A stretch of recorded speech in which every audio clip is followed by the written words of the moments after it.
same, not the same. Share the love, embracing the differences like hand in glove. Spreading peace, joy, it's a beautiful sight. Together we shine each other's light. No matter we stand, love's pure mind. Watching the world share love and light. Hearts beating out peaceful flight.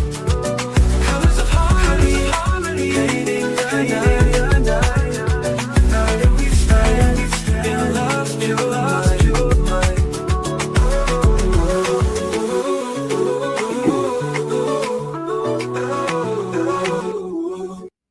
In a perfect world, everything is peaches and creams. But my grandmother told me if you really want to grow, you have to eat your vegetables. Sometimes in life, we have to go through things that are not so pleasant. Sometimes we hear things that's not particular to what we've been taught.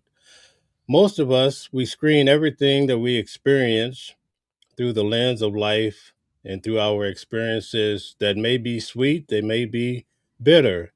But at any rate, sometimes we have to hear things that are opposite so that we can have some sort of crucible to help us become better people.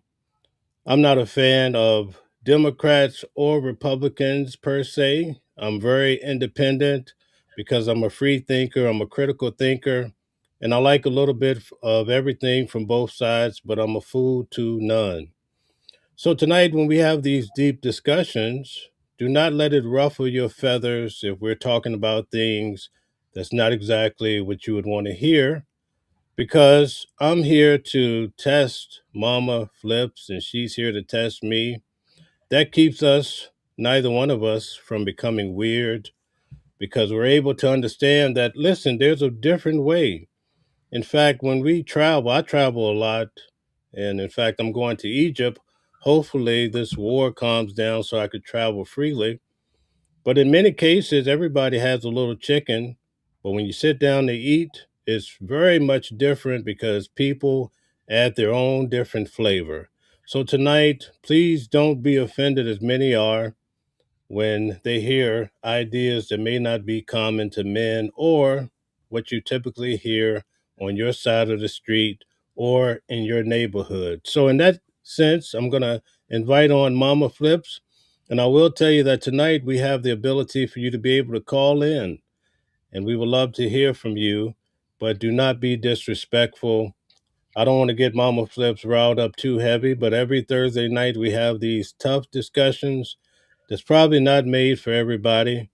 It's probably only for the brave of heart. So let's have, with that being said, we're going to invite Mama Flips on, and also feel free. We're going to open up the lines for you to be able to call in and join the discussion. Let's have on Mama Flips. How are you?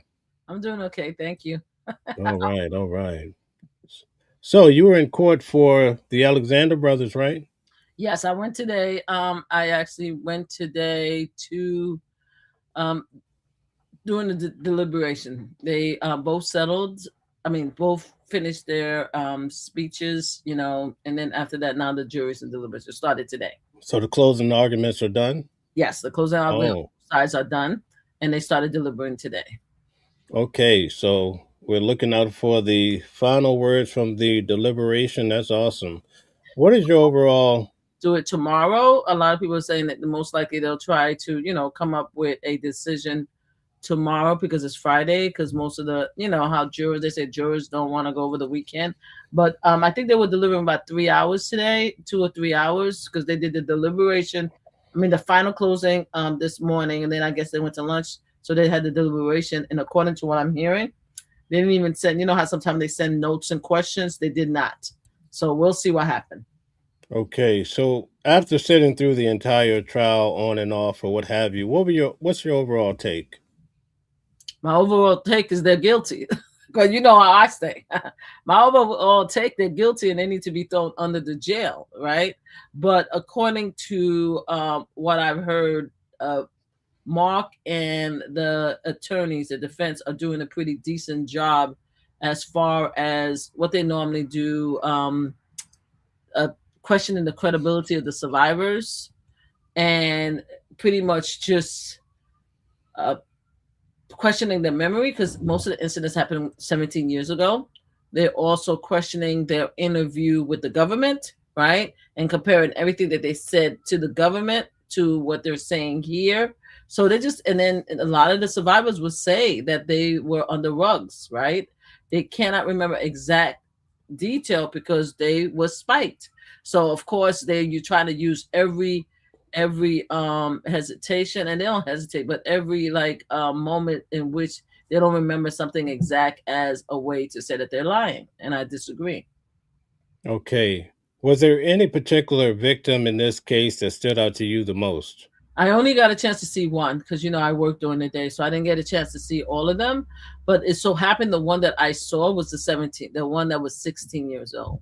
Oh And my. she actually really impacted me because of what she told, what she said. It just a young girl who was invited to the Hamptons to party, and it was her last year, and she just wanted to party before she went to Vanderbilt. And I believe Vanderbilt is supposed to be a very prestigious college, and she missed her prom, and she missed a lake party with friends just because someone she know named Matt invited to the Hamptons. She just wanted to live it up because the Hamptons is, full of wealthy people. And she said that was going to be her big hoorah before she left. But she had no intention of thinking at the age of 16 that she was going to be great by 4 men, including 2 of the brothers. You know what I mean? What they ended up doing, I think it was her that is interesting, is that interested in, I'm being sarcastic, is the fact that they showed them pictures. They showed her pictures. And I was curious and I knew something was up because they kept on saying, is this the brother? Is this the brother? And she was like, yes. They were like, how do you tell? She was like, well, one brother had like a small around a baby face, and the other one had a straight face, right? And a more stern face. It turned around that at the end, after her testimony, they were like, oh, the photo that we've shown is not the brother that she accused of raping her, is the twin, right? So I'm like, oh, how Mark and them try to, fool under the Diddy trial, everything that they threw at the survivors to actually question them. So here's the thing, though. Both brothers look exactly alike now. Like, they look exactly alike. You can't tell the twins apart. Because I was looking at them today, and I mentioned it in my life. I said, no matter what they look like back then, they look exactly alike, including the bowling head and everything. So I'm curious if it's going to have the impact that the defense want to say, oh, she couldn't tell which brother. So they didn't talk about that. As far, I'm not sure, you heard a survivor. Did they actually try to talk about the actual act, the actual rape when you were there? Yes, the violation, they talked about it all. With me, they didn't. Like, they skipped the whole thing. Like, they talked about before, how they got in, and then they talked about after. They didn't talk about the actual act, like which, what did they actually do to you and stuff like that. They didn't go into that detail. So I don't know if they did it with you, but with the when I was there, they didn't. So the interesting stuff is that I think I don't know if they got the impact they wanted, but we'll know depending on what the jury come up with, because the fact is that they are twins. They're twins, and the jury is looking at them, and they're like, they're twins, like they're identical. So yes, if I didn't know who they were, it's been 17 years, and and then you show me a picture of them, yes, I would say it's the other one because they're twins. So I don't know how to take, but it's tricks like that they were doing. One of the key evidence that I heard that they had is they actually had a video that I guess one of the older brothers had in his camera, where they were showing that he was having X with a 17-year-old, right? And she confirmed her age. And I think that's the video that made a lot of the jurors uncomfortable to watch, because you know how they do. They just want to show you the video, but they didn't show it to us. So I believe that. So there's a lot of receipts in which they prove that they were doing these type of actions. But Mark and their lawyers was like, oh, they're just playboys. They were probably disrespectful, but they were just playboys. They just was having a good time, and there was no traveling involved, and there was no forced rugs. And here's the biggest thing is that so They have receipts that show, because they said that it started in 2008, right? And did you hear that one of the Bravo celebrities, real estate celebrities, just filed a lawsuit against one of the brothers and said that she was raped by him 2014 today? It was filed. Yeah, yeah, Yeah, yeah. but I know they can't talk about it in the trial, but just to goes to show that they are. We have people that saying that they did it to them. So anyway, Take a moment. Just take a moment and tell everybody who you're talking about. oh shoot, Maria, I'm on a call. I'm on a live. I have to call you back. Okay, I have to call you back. Okay, bye bye, bye bye. Oh my God, I am so sorry. Shoot. I am so sorry. I got a call in the middle. I'm talking about the Alexander brothers. I'm sorry. I thought we introduced the topic. I'm talking. No, but we have new people coming in all the time, so we Sorry, have to keep repeating ourselves. Yeah, very important. yes, we're covering. Mel and I are covering the Alexander brothers. Is twins and one older brother who is but been brought on charges for crimes similar to Diddy, for traveling, and for rugging. I'm trying to use certain words, but pretty much for trafficking and drugging women from 2008. So I think I believe it was 2017, if not Yes, 18. force, fraud, and coercion. Yes, through force, fraud, and coercion, Yeah. and they have a lot of receipts. And one of the things was a videotape of one of the older brothers, and I think he was in his 30s, raping a 17-year-old. Right. One of the things I heard is, because I wasn't there to see it, but I heard, because they're not showing us the some of the evidence. Right. They're not showing it to us while we're there. They're just showing to the jury. I heard that they did find a video of one of the brothers raping one of the young girls. Let's try to use the word violation because it's too Violation. close. It's too close. Yes. Okay, violation. I'm sorry, violating the 17-year-old, right? So also there was a photo of one of the ladies writing the word RA, the actual word on the door, and calling them monsters. They have, again, one of the most interesting things that I heard today was during the closing, they were talking about the fact that they don't have any receipts of the actual medication being given to the women. They didn't start talking about it until 2015 to 2018. So it was the last few years that they actually was texting each other. But they said so why didn't they have proof from 208, 209? I'm like, are these people like, are we idiots? When did the cell phone come in? When did people start texting each other? When did social media come to the point where people was actually really email each other, including the brothers? Why you bring up the fact that in 2008 you don't have exact receipts of what they were doing? Another thing that was making me crazy is that each lady talked about a special drink, specific drink in a cup. Most of them say it's a pink drink. Why does each survivor remember that these brothers are giving them a pink drink? And then every event, they're like, oh, it's because there's a bar there and they were drinking and having fun and stuff like that. But each survivor says pretty much the same thing. Now, the reason why I didn't go back is that it's because I already told you I'm not listening to the defense witnesses. I'm not doing it. But I did go the first day, even though I said I wasn't. And there was a black male that came, and he was their chef, right? And he came, and they showed pictures. Was that you? He's like, yeah, I was the chef for 3 years, and apparently he was there that weekend, and he was roasting a lamb, and he was talking about it. So they asked him about the bar, and he said yes, there was a bar, and they gave them like rosé that was coming out of a tap and stuff like that. So because the prosecutor, when I came in, the defense was questioning him because after their witness, they reversed it. So they wanted him to just explain that, everything was fine. It was 16 people. Everybody was having a good time, and everybody was going and getting the drink by themselves, right? And so when the government crossed, it was like, okay, so let's take a look at this. When you serve breakfast, what was served? He was like grapefruit juice, coffee, etc., etc. So she was like, oh, grapefruit juice. He's like, yes. She's like, oh, grapefruit juice. Because I think some of the survivors were saying that the drink that they were having was some type of juice, right? But then the defense came back, was like, oh, when did you take down the bar? Oh, we took down the bar at 1 o'clock, right? So they were trying to contradict the young lady who said that she got a drink later on that afternoon. But we took down the bar at 1 o'clock and there was no juice there. It's like things like that that was going on. That was just, they keep trying to contradict. But I think they really have a really good case. But some people are saying that does it actually relate to actual traveling, actually crossing women due to coercion and lies and stuff like that. So that's where we are. So we're gonna see. We're gonna see what the jury is, but they definitely skanky. They're definitely disrespectful.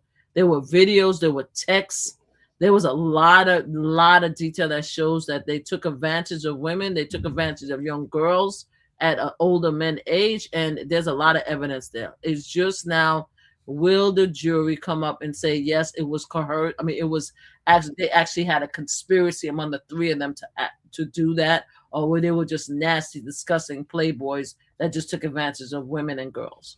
So both of us, we attended the Sean Diddy Combs trial, and I just want to set the stage for those that are listening in. When we covered Sean Diddy Combs, the witnesses came in. Like first, we had Cassie come in, and then you had Mia, you had Jane Doe, and so forth, and then you had the employee and other girls and so forth, right? Yeah, In those cases, right? In those cases, Diddy had a relationship with them, and things got really vile. But he had a relationship, girlfriend, whatever.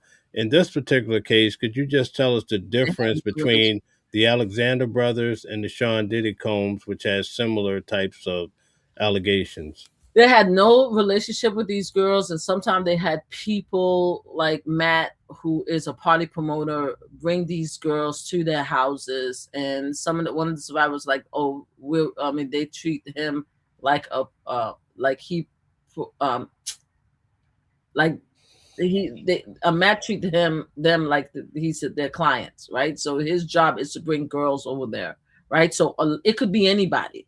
It could be someone they met at a bar. It could be, just in case, Tracy, who actually has a lawsuit. She went to a real estate convention, right? And she said, because I read her lawsuit today, she said she went to real estate. She met with him. He gave her a drink. Next thing she knows, she's in the bathroom, and one of her fellow realtor, a friend of hers, went to the bathroom because they looking for her and had to like push the door and see what he was doing to her. Right? I didn't read the rest of the case, but it's any situation in which these freaking predator clowns was with women, they took advantage of the situation. Whether it was one was in a jacuzzi, the other was two friends. He invited two friends to the room to have drinks. He took one friend. I mean, some of these women put themselves in the position, but that doesn't mean they should be great. They should say no. Is no. But one of the friends is, for example, is watching TV, and the other one is, because they had like these elaborate landscape, and the other one is being groped or raped in another area.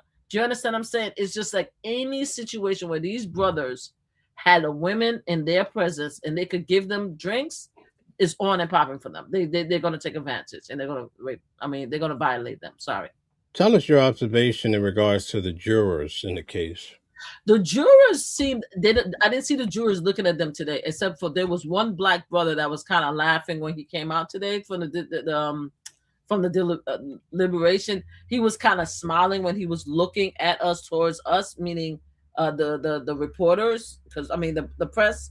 But I didn't see the jurors look at them. Like, sometimes when the people, according to what you guys told me, because I wasn't in the main room, some jurors was actually looking at Diddy. I didn't see them look at them. They were looking. They looked everywhere except for the brothers. However, so they look like they're taking things serious. I found it interesting that the first they didn't ask for any notes. Right? We'll see what happened tomorrow. But we all know, based on everything that I've seen, they normally ask notes for clarification of this and that.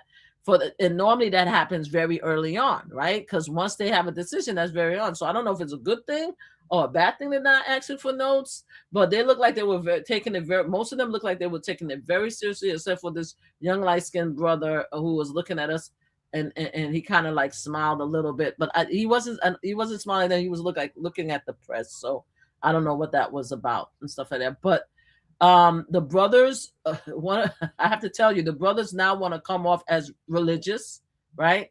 Because it with the chef, because the first witness was a chef, their chef, and so I wanted to tell you a little bit of that. So he talked about the drinks.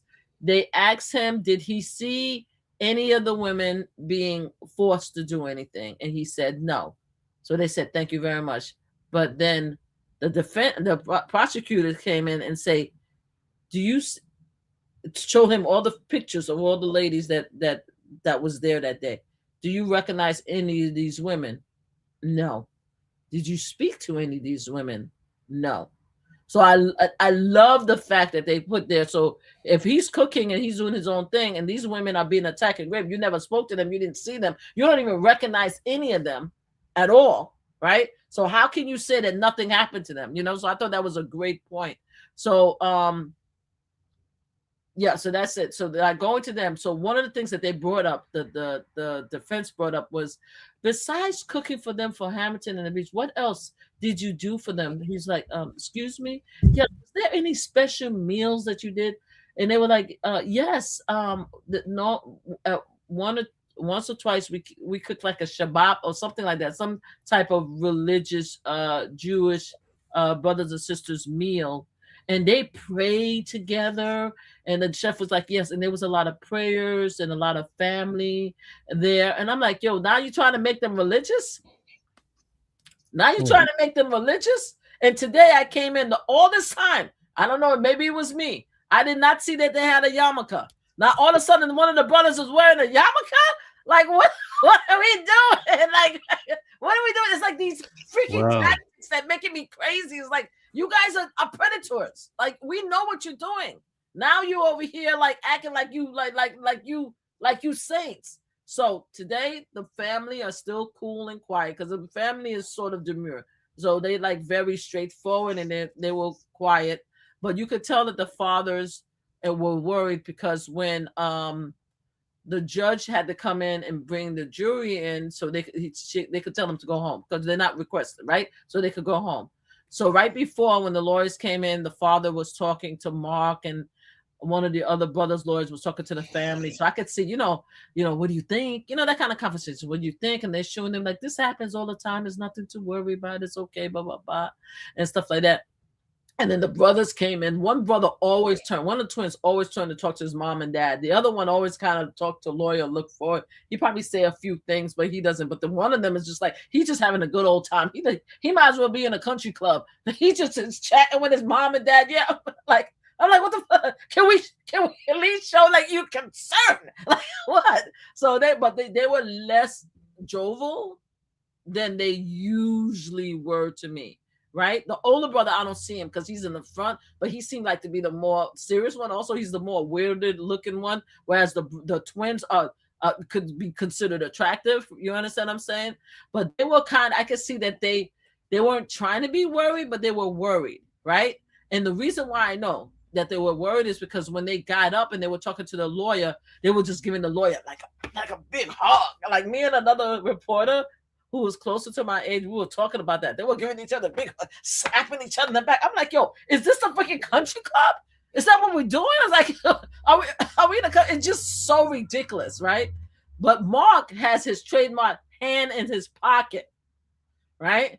And he when he first came in, he was a little bit, laughy, but he had his hand in his pocket, rocking a little bit with his back against. I'm like, you're thinking a little bit, huh? You're not as comfortable as you were before. So I think Mark is a little bit worried. But with the defense, they always come in laughing and joking and like talking to each other, whereas the government, the government is always straightforward, facing and stuff like that. So everyone, they're kind of getting along. And yeah, that's it. So the brothers walked out. They have them in suits. It's like a freaking club. That's what I was saying in my live. There's such a difference when you're wealthy and you're in trial and when you are poor when you're in trial.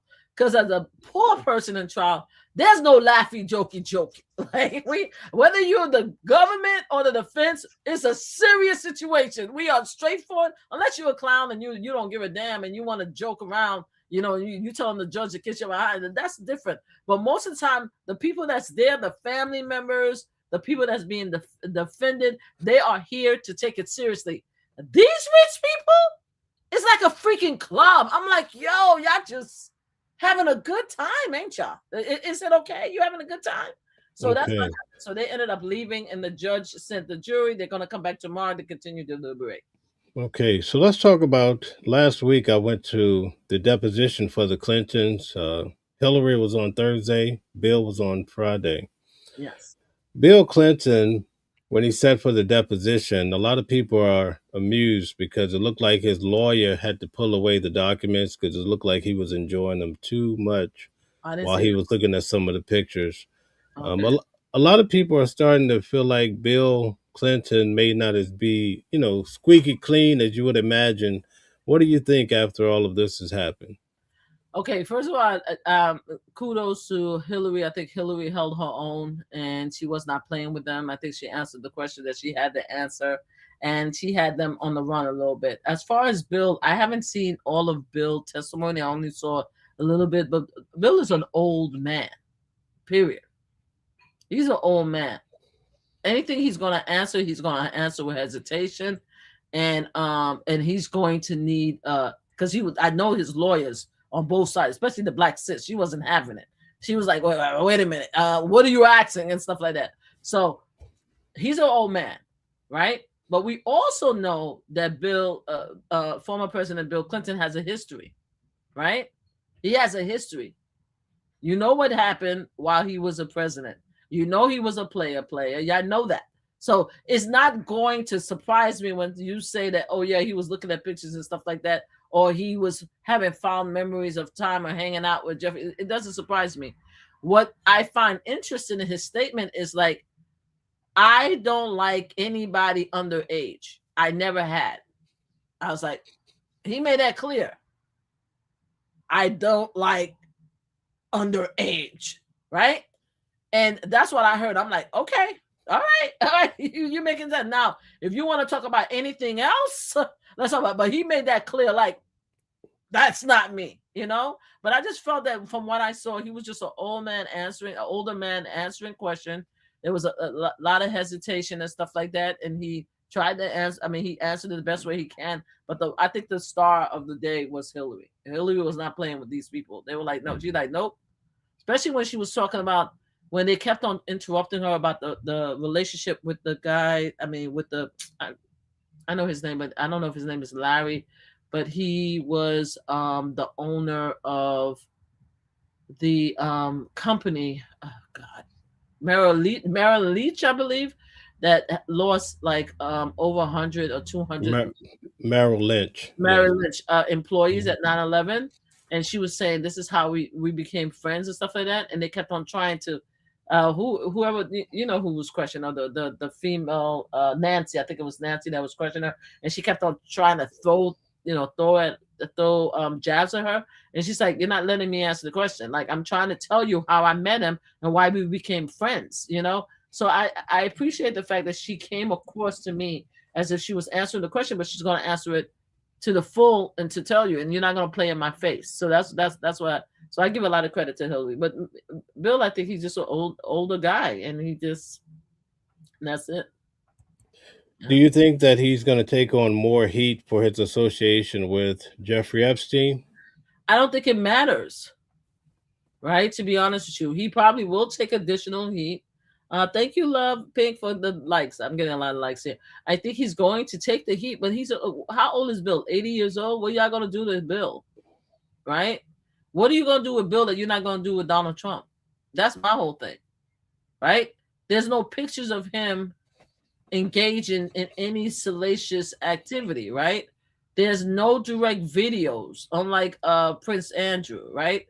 They had him in a pool with somebody, but there's nothing there that push it to the level of what they did to Andrew, right? So I don't know what else we want to do as far as Bill. We know who he is. We just want to know if he did the same thing that Epstein did. So what they're doing is they're trying to question his friendship. And as far as I know, They're trying to say, if you are such a decent guy, why would you have a friendship with this guy? Why would you hang out with him? Why would you fly in his plane?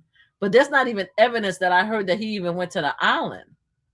So at the end of the day, I don't know what's going to happen to Bill, but I think he's too old. I don't know what we're going to do, but I do want to know what we're doing about Donald Trump, though. Because if you're going after Bill Clinton, then we need to talk about Donald Trump. Right. What about as far as Bill Clinton? You mentioned that he was in the pool or hot tub. According Yes. to the committee, they said they redacted the victims in the photos. And I noticed in that particular photo, the young lady is redacted. Does that mean she's a victim? I would think so. I think that she would be a victim, but we don't know who she is. And my question is that because I didn't hear the testimony with Bill because it's been back to back stuff, so I haven't had a chance to listen to them, both of them. I just saw the clips.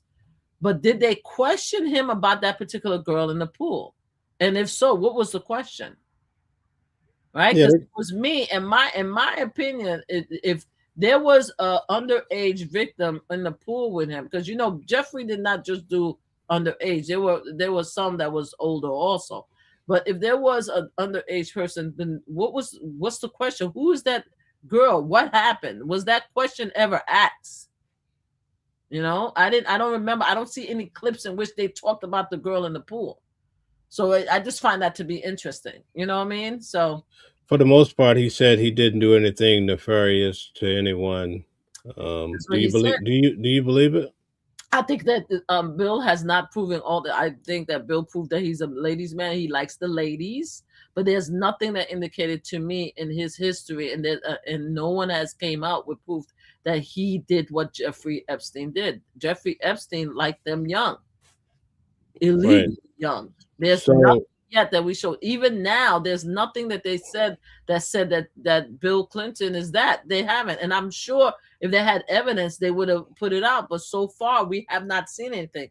They're just pursuing the fact that he was friends with Epstein, and why were you friends with Epstein and stuff like that. That's the line of question that I'm hearing, but I haven't seen anything in which, like with Prince Andrew and them, or with Larry and all the rest. I haven't heard anything that says, "Oh, you on the island, you participated. This victim is alleging that you did that." I have not seen that.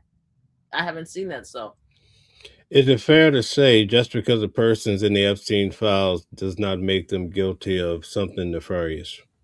it's hard to say. I mean, there's a lot of people that's in the Epstein files, and some of them are just people that he just brought up that he wanted to meet or he wanted to do business with and stuff like that. But so it's no, not everyone that's mentioned have to necessarily have done something nefarious, but I think everybody that's mentioned should be questioned and should be investigated if they had any interaction with him. Not like if he said, "Oh, I want to have lunch with Tupac." Set it up with his agent. I'm not talking about that, but if Tupac, no, I shouldn't mention Tupac. Sorry, Tupac, you on the live. Sorry, wrong person. Snoop Dogg. Snoop Dogg is walking around.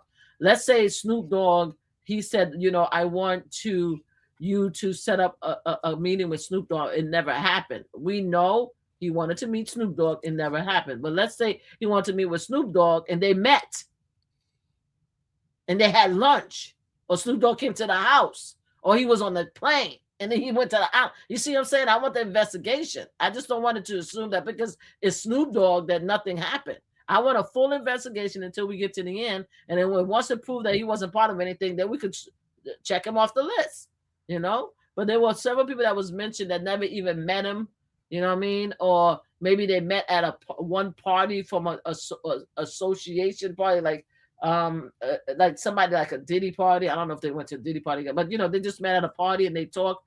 Things like that, I can understand that they can be blamed, but every connection should be investigated so we find out what the hell happened. Is it fair to say that Bill Clinton and Donald Trump both do not have any victims that have come forward in recent time to say that they're accused of anything? No, Donald Trump has Katie Johnson. Katie Johnson just did a lawsuit in 2015. And she dropped it because he was running for president. Like, he has a legitimate lawsuit. He has a court case. I mean, he has documents. Her name is Katie Johnson. Bill Clinton doesn't have anybody that I know recently that actually has a court case against him. Do you understand what I'm saying? So we need to investigate and find out. And also, Ted Lieu, who is a sitting representative, said that there is receipts that shows that Donald Trump was, or we should say alleged, because this is your show. But Ted Cruz is out there saying there's evidence that connected Donald Trump with someone that's very young. We need to investigate that. We haven't heard the same thing about Bill Clinton. But I should say, and I love me some Bill Clinton and Hillary Clinton, but they all ran in the same circle. Like Donald Trump was friends with them. They were friends. He went to their wedding. They went to his wedding. They were friends. They ran in the same circle, right? My thing about Bill that I don't know if it's true, but I didn't particularly like was the fact that they said that Bill Clinton said that he did not see anything that Donald Trump did that was wrong. That's what is being alleged on social media. I don't know if he said that. And I'm like, boy, that I'm not going to believe. That I'm not going to, no. Now, I'm not playing that game with Bill Clinton. Like, if you want to say that, if depending on what's context you are, damn straight this man was essaying a lot of women in New York. You're not stupid. You know exactly what he was doing, right? So don't tell me that you never seen him do anything. Just don't say anything at all. Just don't put yourself in that record because they know what each other did. So that's the only thing that I didn't like because I felt that he was being like part of the boy club. Just don't say nothing at all. Just to say nothing. Well, I don't have an answer to the question. I'm not sure. I don't know. You know what I'm saying? You put yourself out there, and when other stuff come out, you're gonna look like you're a liar. That's what I don't like. But other than that, I don't know what else. They were all friends. They were all friends. All right. So we just did a show about Iran. What do you think in regards to this big campaign that's going in the Middle East? Do you think it's going to be a tough? Why are we in Iran? I mean, that's what when I woke up, I did a live. I think I did a live like 7 o'clock in the morning, and I heard that we were at war. I think 4 o'clock in the morning, and I couldn't. It took me a while to just get myself up to even talk about this crap. I said, why are we at war? I mean, I just want to know. I wish my MAGA brothers and sisters, I try to have a live, and every time there's a big situation, I have a live. This is the first time that I had people in the chat and nobody wanted to come and talk to me. Because most of the time when I have these live, I actually have very interesting conversation with MAGA brothers and sisters on TikTok. We would talk for an hour. Nobody came. I'm like, yo, I just have one question. Why are we at war? Did you not promise us that we would not be at war? Did you not promise that this is going to be the peace president? That we're not going to regret bringing him on? That is America first. Why are we at war? That's what I want to know. I think it's about some BS. I think this man is insane. I think if anything, we already got the soldiers that we lost as a result of this war. And if anybody support them, they're the one that need to go out there and go serve their country. The rest of us need to stay our black behind home. And I'm not even putting our brown behind because I love my Latino people, but you on his side. I'm talking about our black brothers and sisters and our children need to stay home and mind our business and allow the people that run the country to go support this war because this is ridiculous. We were promised. I don't know how many as a Marine, you know how many times I had conversation with my fellow Marines, my fellow MAGA supporters that's part of the military, and how many times we were like the whole biggest thing that we fought for, because I was part of a organization. I'm still kind of, but I'm on a break for 4 years, called Common Defense. I'm a member of Common Defense. Do you know how we fought for to end the forever war?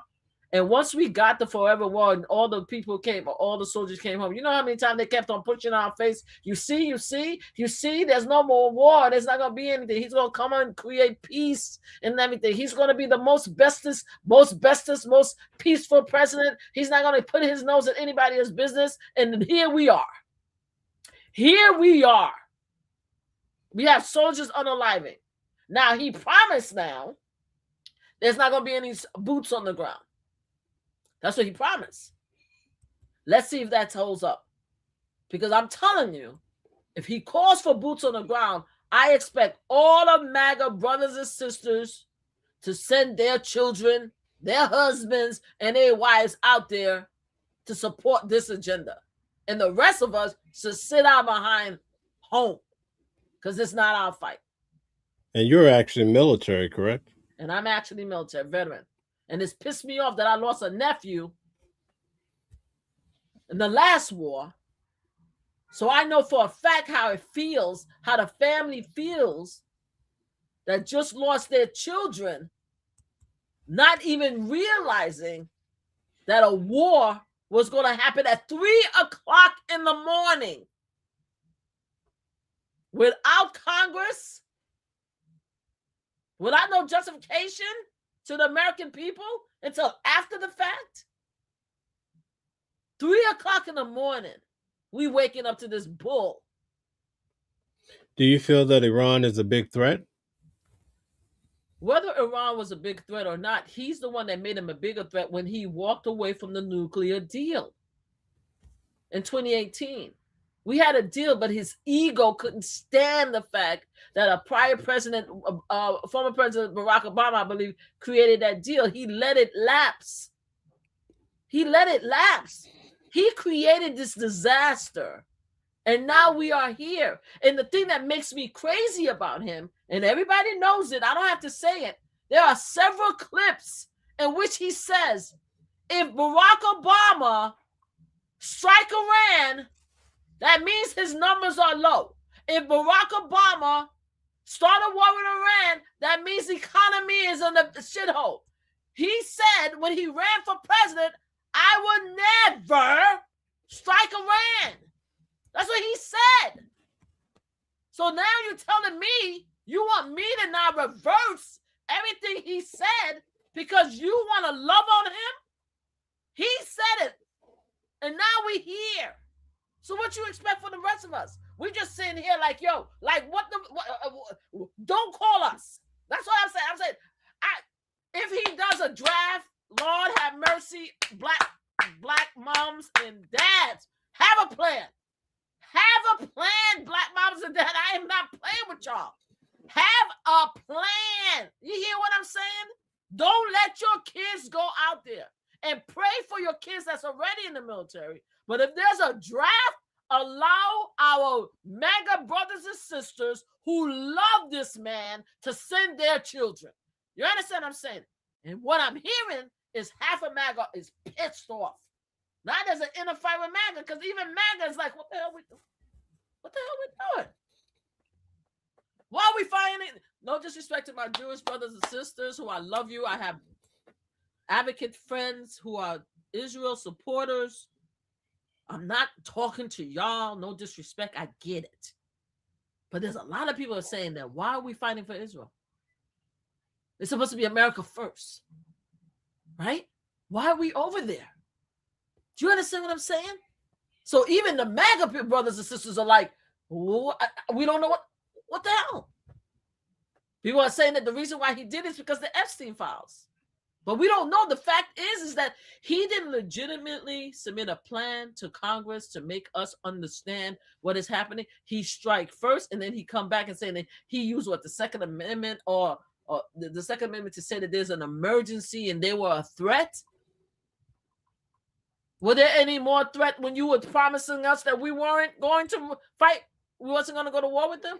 Were there any more threat when you swore up and down that Barack Obama was going to attack them because he was low on the totem pole? I mean, he was low on the polls, and that because the budget, the gas price was high, and the fact that the economy was in a hit hole were there any more of a threat then than they are now? You promised. Of course, I know he's a liar. I've known about Donald Trump for years. I'm a New Yorker, so I know he lied. But you promised, though, in our faces, if you vote for me, I will not cause a war. If you vote for me, I will not go to Iran. She is the one that's going to take you to war. She's the war horse. And the nerve that he had the audacity to criticize former President Barack Obama and Kamala for Israel.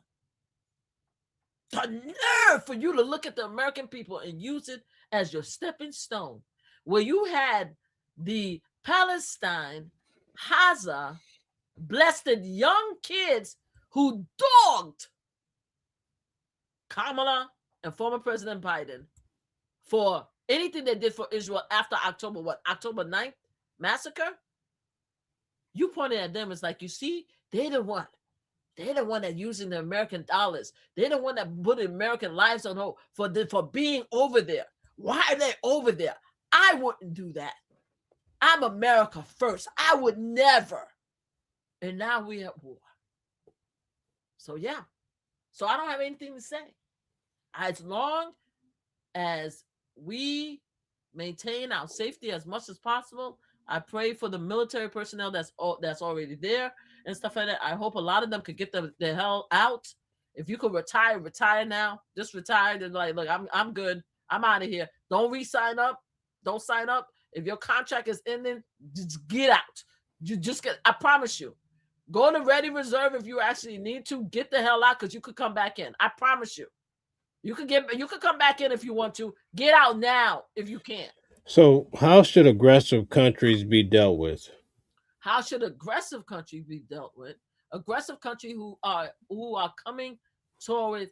If we are United States of America and we see a plane like they did on 9/11, allegedly, apparently they're saying that they didn't go to war with Iraq and Afghanistan because of what happened with 9/11.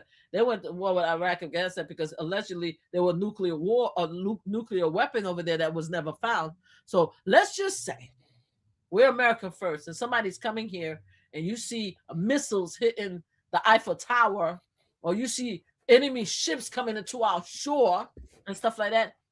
That is called defending United States of America, right? Actually aligning with a country who you said you will not align with in order to go to war and send people to the other side of the world to fight a war that you say you're not going to fight, right? Because you said it. Because my whole thing is that if there was a threat, Donald Trump now as president, why wasn't there a threat when Biden was president?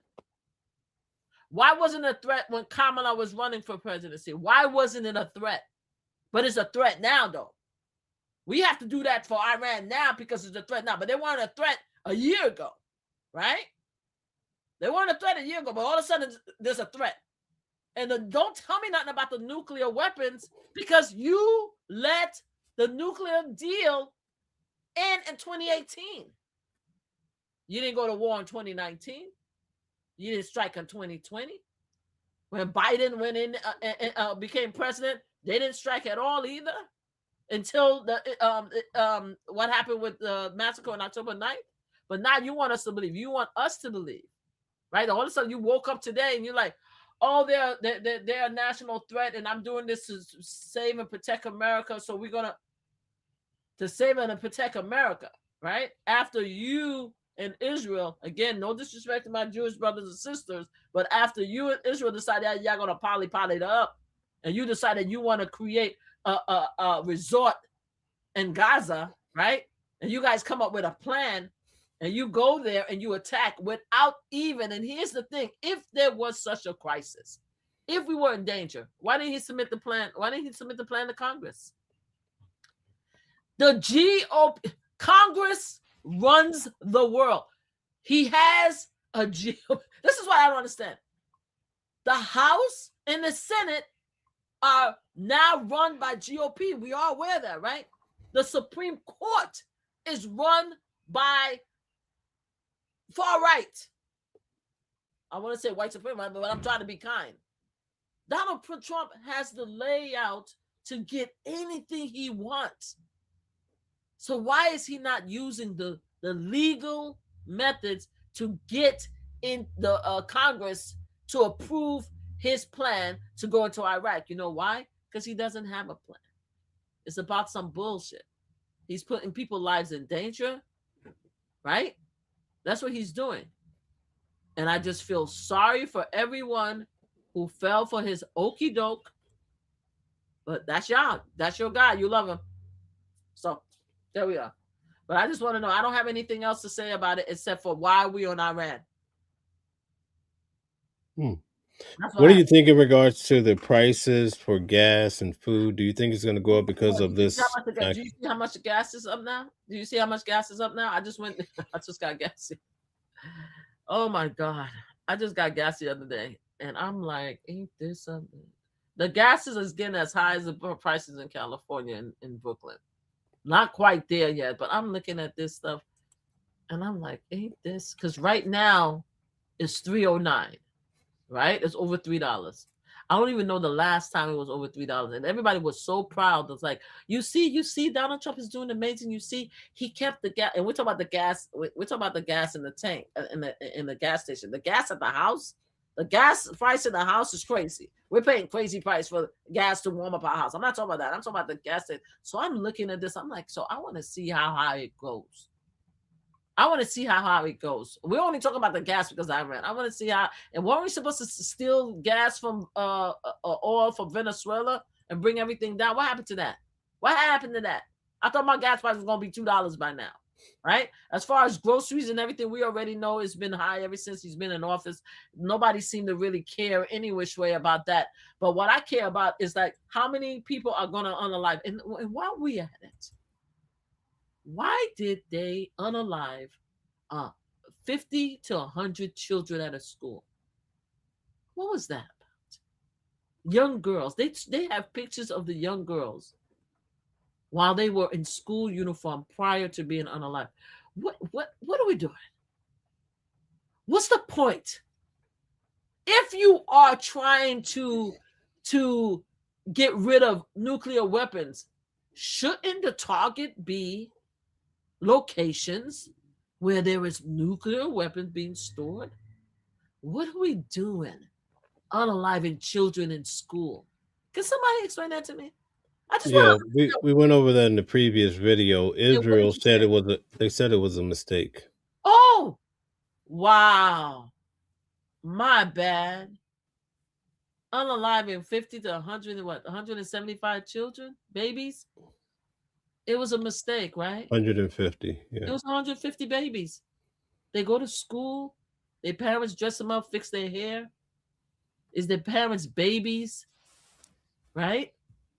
They fed them breakfast. They got them up. Let's talk about a day of a parent. Let's talk about you're a parent. Are you a parent? Yes. We know I'm a parent. I remember I would wake up because I only have two boys. I didn't have girls. Wake up and get their clothes ready, set up in the bed, get their clothes ready, iron, yelling at them, get ready.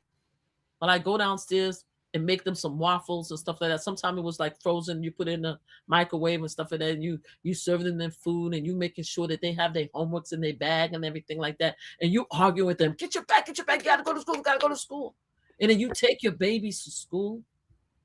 You take them, you drop them off. Maybe you drove them. Maybe you walked the babies to school. Sometimes if they annoy you, I'm sorry, my bag is showing. If they annoy you, you snapping at them a little bit. You snapping at them. Come on, we gotta hurry up. Come on. Sometimes you're having a good morning and they give you a little kiss and they give you a little hug. Sometimes they say, bye, see you later. Sometimes they say, I love you. And you think your kid is just going to school. You think your kid is going to school. And you're going to see them in a few hours. And all of a sudden, some effed up human being who runs another country, and there's two effed up human beings who run the country, decided they're going to send a weapon and annihilate a school where your babies are. Your babies. Your future. And they're gone. And you want me to hear that I'm sorry? It was a mistake? I'm sorry? It was a mistake. That's what we get, right? So what do we tell these families that's mourning, that lost the most precious thing? Look at your kids. Look at your grandkids. That's all you have to do. Just take a moment, no matter what your political position is, just go in the room. What time is 9:31? Some of our kids are in bed. Just go open the door and just look at your kids. And you tell me How do you think it was feel that tomorrow when you drop them off at school, they don't come home? All right. You tell me. No, it's a tough situation. It's horrific. It's not tough, Mel. It's a horrific situation. It's a horrific situation. Not tough. Tough is like, my meat is tough. Or it's hard for me to decide whether I am going to eat white toast or wheat toast because my ass is fat. It's a horrific mistake that can't be taken back. And no apologies is going to make up for those people, those babies lost. No apologies. Okay, that's fair enough. So let's talk about Jasmine Crockett. You noticed she lost, right? Let's talk about that. Jasmine Crockett lost because Texas is a racist state. Period. That's why Jasmine Crockett lost, and it is what it is.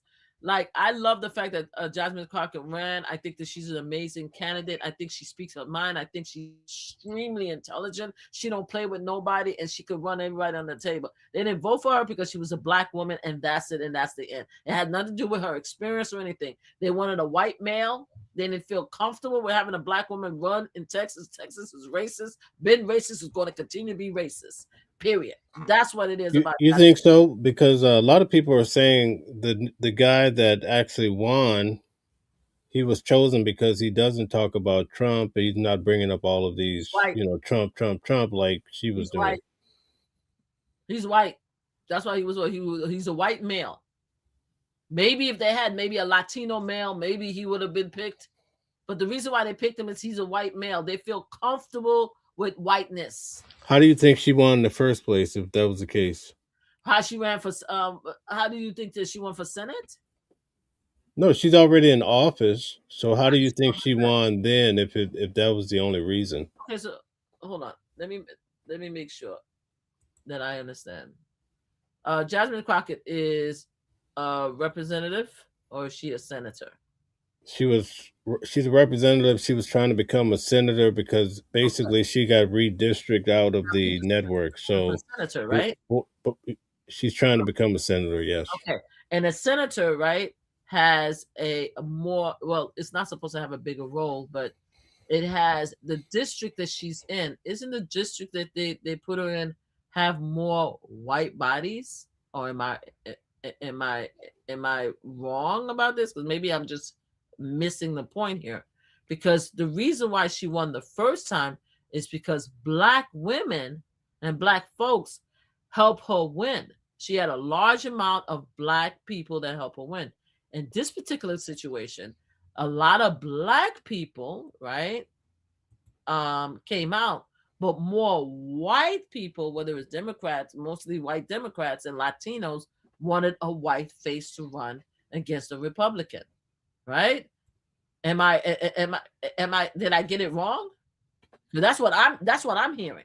I'm hearing in the case of when she became a House of Representative, the numbers fit. We had enough people who wanted to vote for her to come in, whether it's our black brothers and sisters and our white Democrats. The fact is we had the numbers. This time it was split because you had a black woman who wanted to run and you had a white Democrat male. And everyone decided, whoever helped put her as part of House Representative, they're like, nah, we ain't gonna do it. Nah, it's not America's not gonna accept a black female under the Trump regime, right? Because right now we're in a different time frame, right? Because when she won, we had former President Biden and we have a black vice president, right? So it was a different open-mindedness, or we could do anything. Right now we're on the white Donald Trump. Everything is whiteness, right? And they didn't feel comfortable with putting their votes because we're not even blaming the Republicans. You see, the thing is, nobody's blaming the Republicans because we already knew the Republicans is voting for their guy. The issue that we're having right now is the white Democrat males and females and the Latinos. Do you understand what I'm saying? Which I'm beginning to understand. I didn't quite get it, but I'm beginning to understand that our Latino brothers and sisters love their whiteness, right? They are more inclined to vote for their whiteness than they are for black because apparently they don't recognize that we are all in the same house. right? So we no longer have the support of the people who actually help her become House of Representative because they feel more comfortable with a white guy in the next race. That's what it is. So unless you know something I don't know, that's what I'm hearing in the streets. So we were in a different time with a different president and a black vice president when she came in. We are now a world of whiteness now, right? Whiteness is running the world. So everything has to look like MAGA brothers and sisters for anybody to take it seriously. That's how people feel. So what do you think is going to be next for her? I don't know. I think because she got we just I think what she's going to do is she probably going to get a high position because she's a lawyer, I believe, and she's amazing. So I think she probably will pursue that, or she'll get a political position, like maybe in the DNC convention and stuff like that, or maybe she will maybe join and help the current candidate that's running. But I don't know. A lot of black folks are like, we sitting this one out. We're gonna vote. We'll vote when the time is. But a lot of people, black folks in Texas, are like, yo, we're not doing this for y'all. I'm like, it's up to y'all to make sure that he gets the fundraising. It's up to y'all to go knock on these doors. When the time comes, we will vote Democrat because that's what we're gonna do.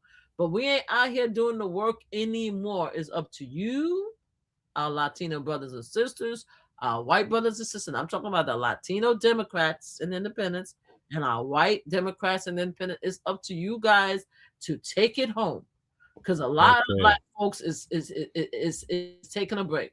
We have Okay. Did you hear about Kristi Noem and how she was yeah, fired by Donald Trump? she got What are fired. your thoughts about that? I think that she deserved to be fired. She should have been fired a long time ago. But it's saying that the reason why he got mad is because she says that he authorized the 200 and something thousand, $100 million campaign that she did, and he didn't authorize that, so he didn't like being made to look bad. But yeah, but he just transferred her to another position. But it's just hysterical that she got fired to me, And the fact, and they said that she was actually giving a speech, and he does that a lot. She was given to a speech when in a meeting when she was notified that she was fired, and the guy that she was replaced is, I guess his name is Mark Mullen Mullen Mullen. I can't pronounce the name, but apparently he was the guy that was hiding behind a chair when the January Sixers was trying to break into the Congress, the Capitol. He was he wasn't the one that was trying to hold the door. He was the one that was hiding behind a chair, and that's who you want to put to replace this man. It's a joke. It's a joke. But I think she deserved it. I think she did a horrible job. I think the way she handled the unalignment of Renee Nicole Good and the unalignment of Alex Pretty was horrible. You understand? She came in blaming both of them for their unalignment, especially Alex and stuff like that, with no justification. She didn't have her facts there. She didn't try to bring everybody together. She didn't try to make it. She tried to say that they, at least, because a lot of people keep saying that Renee caused her own unalignment. But with Alex, she kept on saying that he attacked this way. She just plain lied in everybody's face when we had evidence. And now Donald Trump is pissed off because she put him in a bad position. And she also was doing a horrible job. Every time she had to testify, they were ragging her. I think she is having allegedly an affair with Corey. Really? Yeah, because she couldn't answer the question. If somebody tells you, Mel, somebody asks you, you're having an affair with this, you're like, hell no, I'm not having an affair with this. Are you crazy? She's like, she went around in circles for a good 5 minutes. What happened? You think Corey's gonna be mad? Right. Why do you think Minnesota has so much fraud, even at the very highest seat? Are you trying to tell me? Are you trying to tell me Tim? Are you trying to accuse Tim Walz of corruption? Is that what I'm hearing, Mel?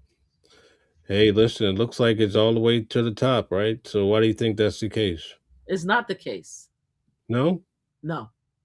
What exactly did Tim Walz do that's corrupt? Is he getting money on the table? Has there been any proof that he's getting money on the table, Mel? Kristi Noem, right? You just mentioned? Her Which two, her two, her 220 some million, right? yep. People are saying that that's fraud. Do you agree? Yes. Okay, so my question is pointed for her. Is Oh, okay. Thank you. because she sits at the top. So Oh, she's under Donald why Trump. do you think there's so much fraud going down? There's always been fraud, right? Because people want to use money and power to get their way. And the more money and the more power they are next to, adjacent to, they're going to keep trying to reach because power corrupts, right? And it takes very little, I mean, to actually make someone want to pursue whatever power and money that's available. The only thing I can say is power corrupts. I'm not surprised when it came to her or a lot of the political leaders, including Donald Trump. Donald Trump is making billions off this presidency, right? They want to live a certain lifestyle and they want to live it off the back of the American people. A lot of them do. So, no, I'm not surprised. Well, why so? The question was why so Minnesota? It seems like are they just the only one that's been revealed? You think it's everywhere, or I you think it's think it's everywhere. I think it's everywhere. I just think that the reason why a lot of people is covering Minnesota, and that's where I just want to make sure that's where Renee and Alex was unalive, right? correct? Okay, they're covering it because of the fact that Donald Trump had an issue with Tim Walz. That's why. That's how it started. Donald Trump started punching down on Minnesota because Tim Walz, in my opinion, was the VP candidate for Kamala Harris, and he couldn't go after Kamala, so he went after Tim Walz. And now you have people like Nick Shirley, is that his name, the YouTuber who felt that he wanted to do an expose at daycare centers. You understand? And once that started, a lot of people started focusing. I don't think that Kristi Noem understood that expose falls both ways.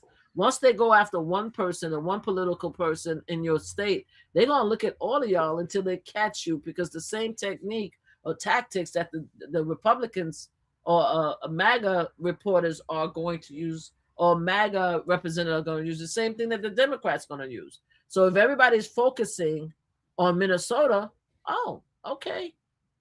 We have a MAGA Secretary of State, and she's corruptible. So since Donald Trump want to call Minnesota corruptible, why don't we just focus on her?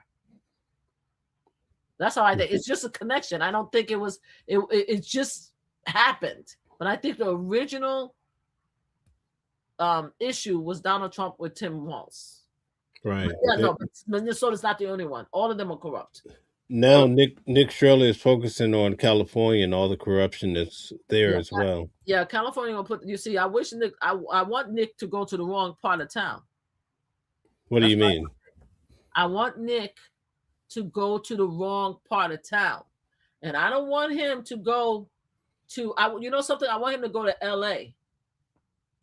I want him to go to L.A. Crenshaw.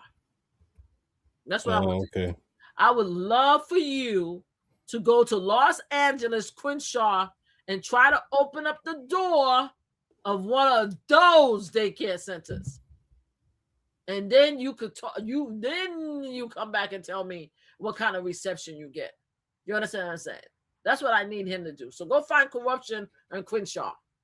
Okay. Okay. All right. Also, this week we found that when it comes to Don Lemon, they're really trying to reposition to really get him some time. What do you think about that? Yeah, they could continue to pursue it. But what I love about Don Lemon is taking it all the way. It's taking it all the way to the Supreme Court. No, Don Lemon is not playing with them. They just made Don Lemon a billionaire, a millionaire, a billionaire. He is now considered the most formidable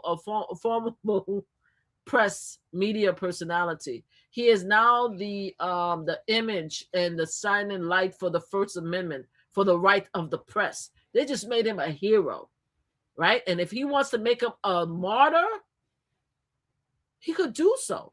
But I know Don Lemon have a very smart husband.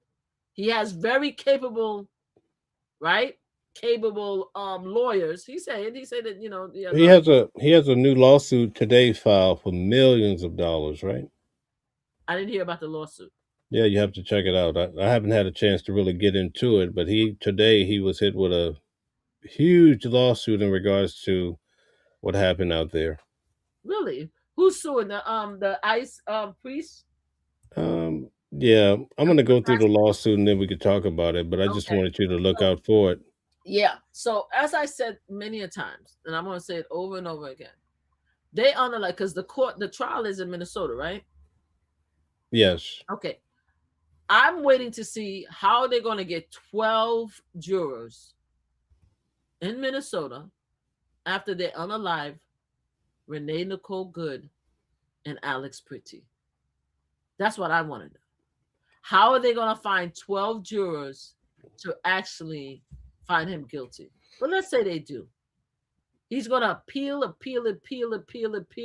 until we get a Democratic president or a Democratic governor. I mean, president, but is it because it's a federal case? Is it a federal case or a state case? federal. Democratic president who's going to pardon him anyway. So, do you think he's going to be behind bars until Nope. that new president comes? Nope. I don't think he's going to save a day. I don't think he's going to serve a day in jail because I still do not see. Yes, a hero. I still do not see them finding 12 individuals, even if they say, "Oh, he went into a church."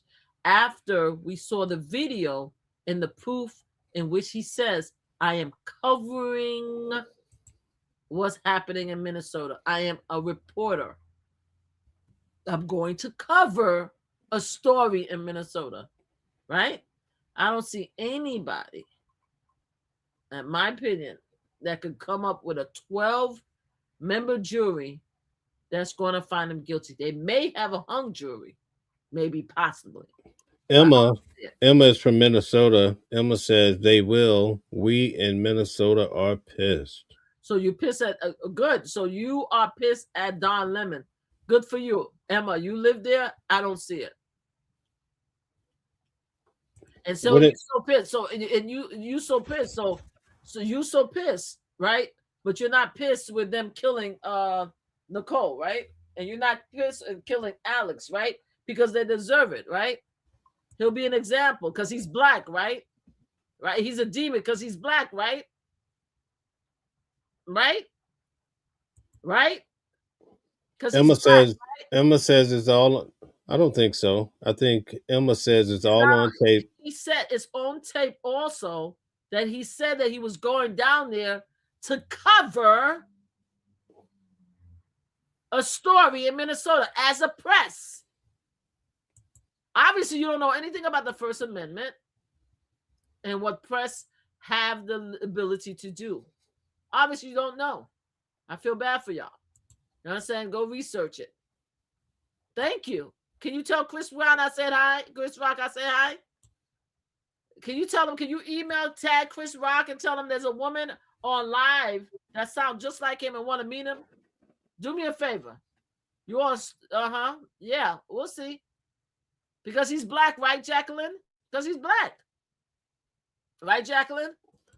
Because he interrupted the church service. I think that's the reason why they went after him. On the situation that was happening at the church, just like I go into the courthouse, just like you go in the courthouse and report what is happening in the courthouse. He reported, he said, he made an announcement and said, I'm going down to Minnesota to report on what is happening in Minnesota. He made an announcement. He was very clear. He had a channel in which he said that he was going to do that.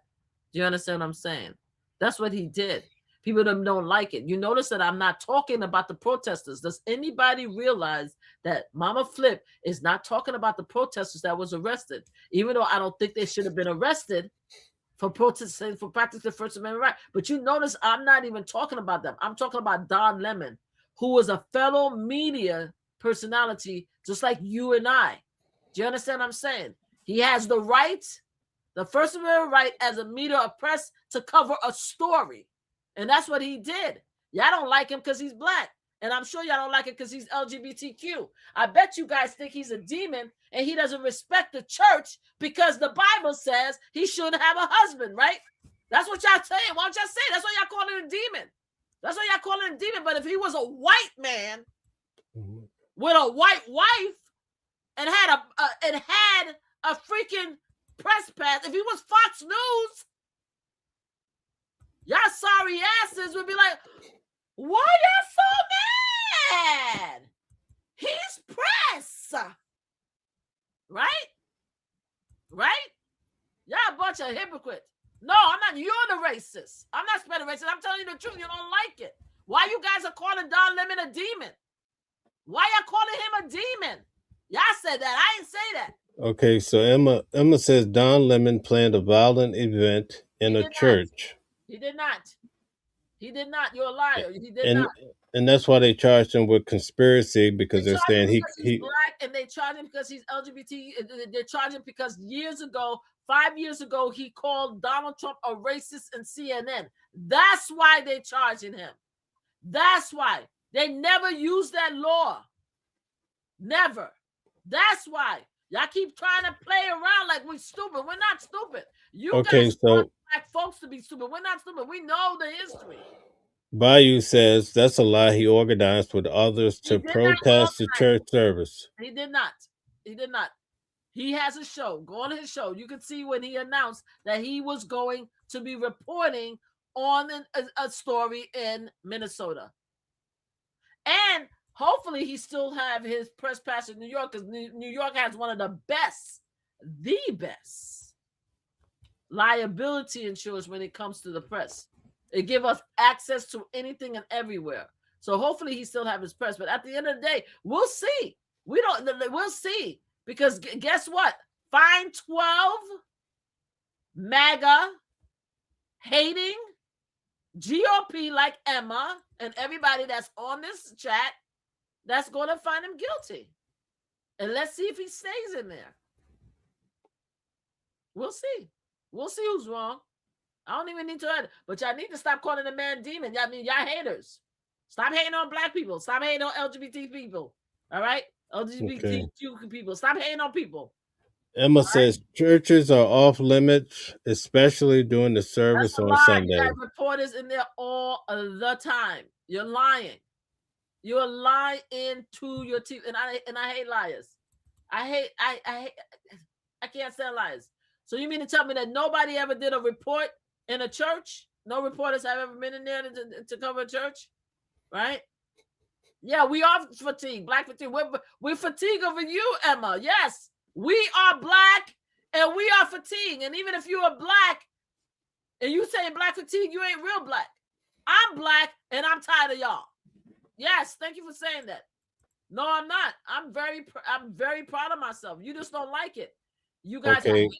Here's a good explanation.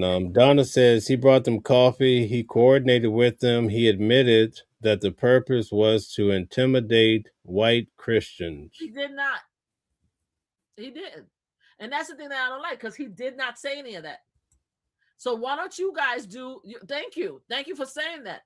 You see, black people aren't racist. Black people have race against them. Read your books. Learn. Have knowledge. All right? Because I ain't saying nothing about y'all white cracker. Sorry, Mel. I ain't saying nothing about y'all. I said that you guys hate. I'm sorry, Mel. No. We gotta keep this cool now. I gotta keep it quiet. But Emma went there. She calling me a racist. Stop calling me racist. No, they're trying to articulate the actual issue with Don Lemon. I apologize, but tell her to stop calling me a racist. Okay. Don't be calling me out of my name. I won't call her out of her name. That's what I'm saying. Don't call me racist, because I ain't call you racist. I ain't use a racist word. You came at me. All right? I'm just saying. Anyway, as we were going on. Well, those type of words will definitely get us banned off of YouTube and every other place too. So, but anyway, I apologize for using the word, and I won't use it. I think people are trying to articulate that Don Lemon is going to jail, okay? Because I apologize, please, before go. I apologize for losing my temper and using that word. Okay, I lost my temper is because she called me racist and stuff like that. I apologize. I'll try to do better. Anyway, okay, so let's just focus. Let's focus. People are saying that basically it's not about race. It's that he interrupted people in their time of worship.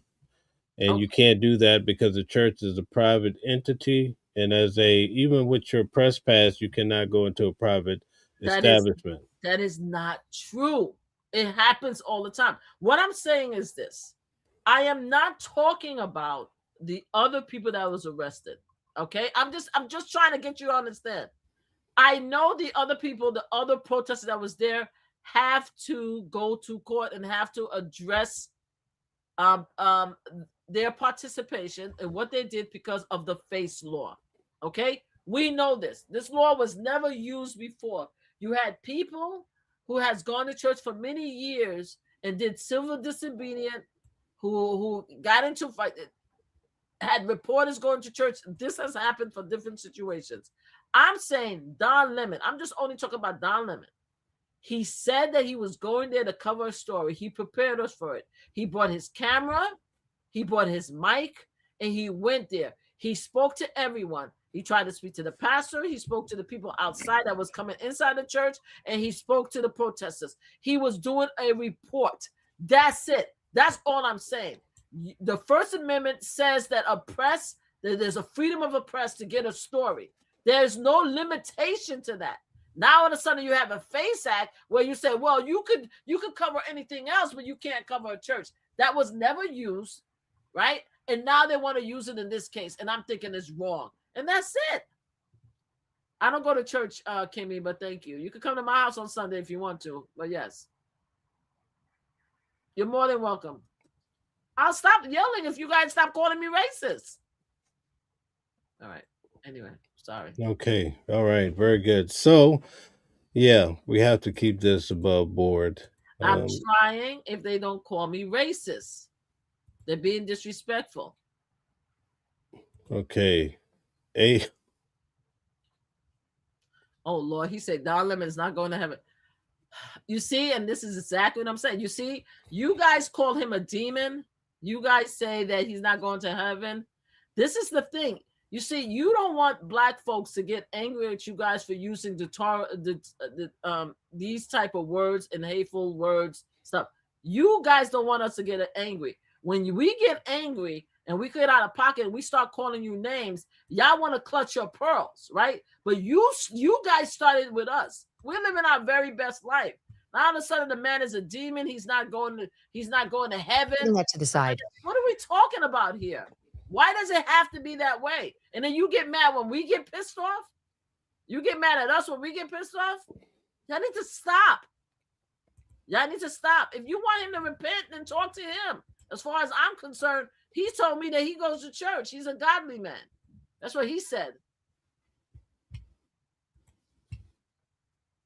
Anyway, stop pissing me off.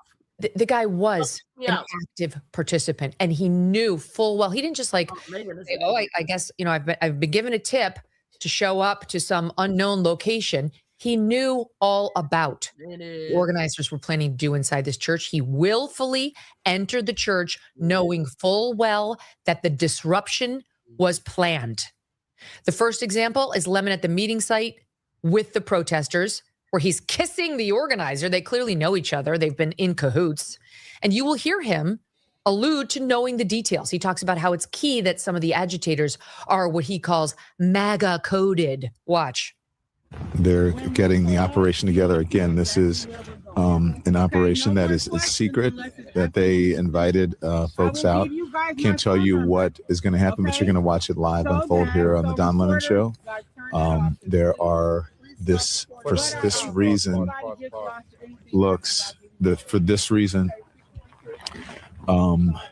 it may look like MAGA coded, but there's a reason they have so many white people here. I'm just going to be honest. It's because of the operation that they're doing today. It's important to have allies, as they said, white allies here.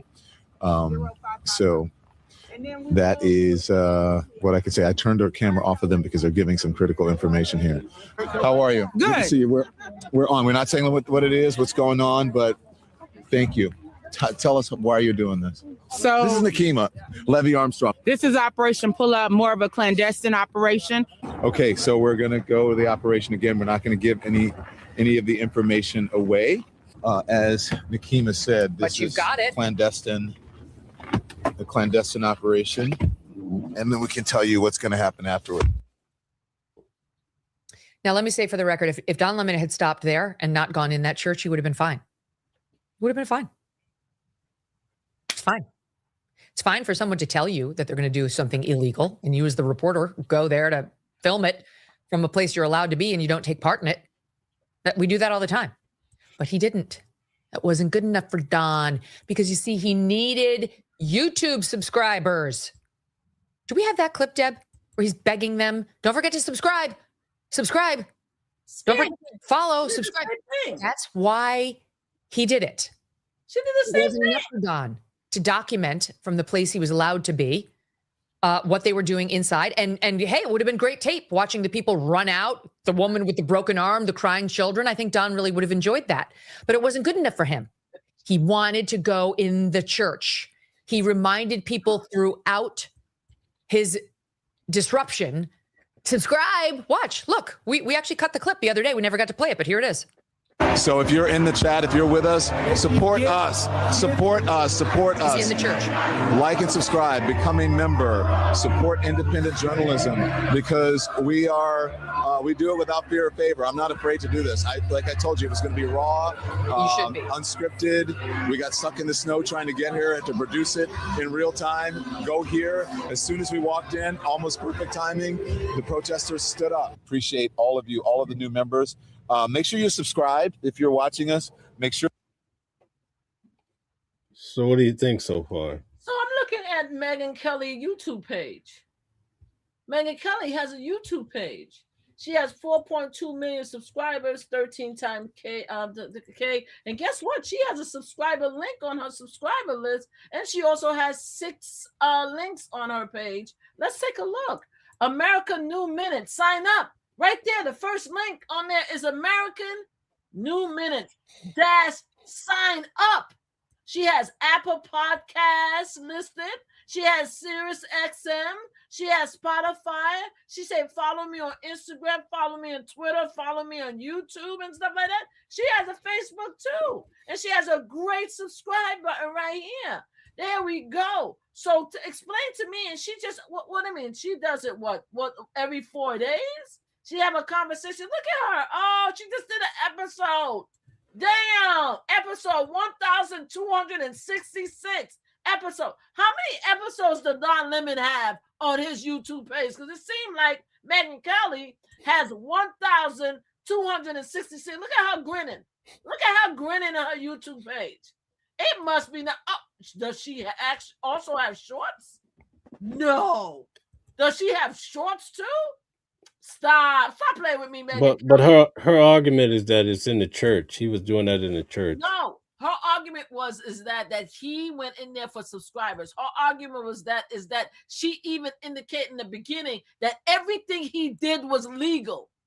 You see, this is what people didn't hear, because that's what I heard, right? He said, oh, if he didn't go to the church, he would be okay because we all do this. That's what you just said. And that's what I've been saying all along. We all do this. We all go, we talk to the people that's organizing. We speak to them. If we know them, we get invited with them. We are family. We are friendly towards them. In order for us to get the story, even the people we don't like, we're friendly. We form conversations so we could have a way to ask them questions. She said it. Everything he did was what we all do. Everything. But people are saying, oh, he planned it, right? He planned it from home. And him kissing the woman was him being part of conspiracy, right? Y'all heard all of this. And she said it from, I wish somebody will, when they go to trial, take that piece right there and play it for the juror. She said it out of her own mouth, and I can't stand her. She said, we all do this. Don't come at me telling me that he's doing subscribing when your sorry ass have a big old YouTube page with 4.2 million people there, and you have subscribing right there on your channel. Stop playing with me. All right, very good. So it looks like we reached our time. Again, I apologize for getting mad earlier. That was wrong. Mel has to be quicker to mute me when I get out of line.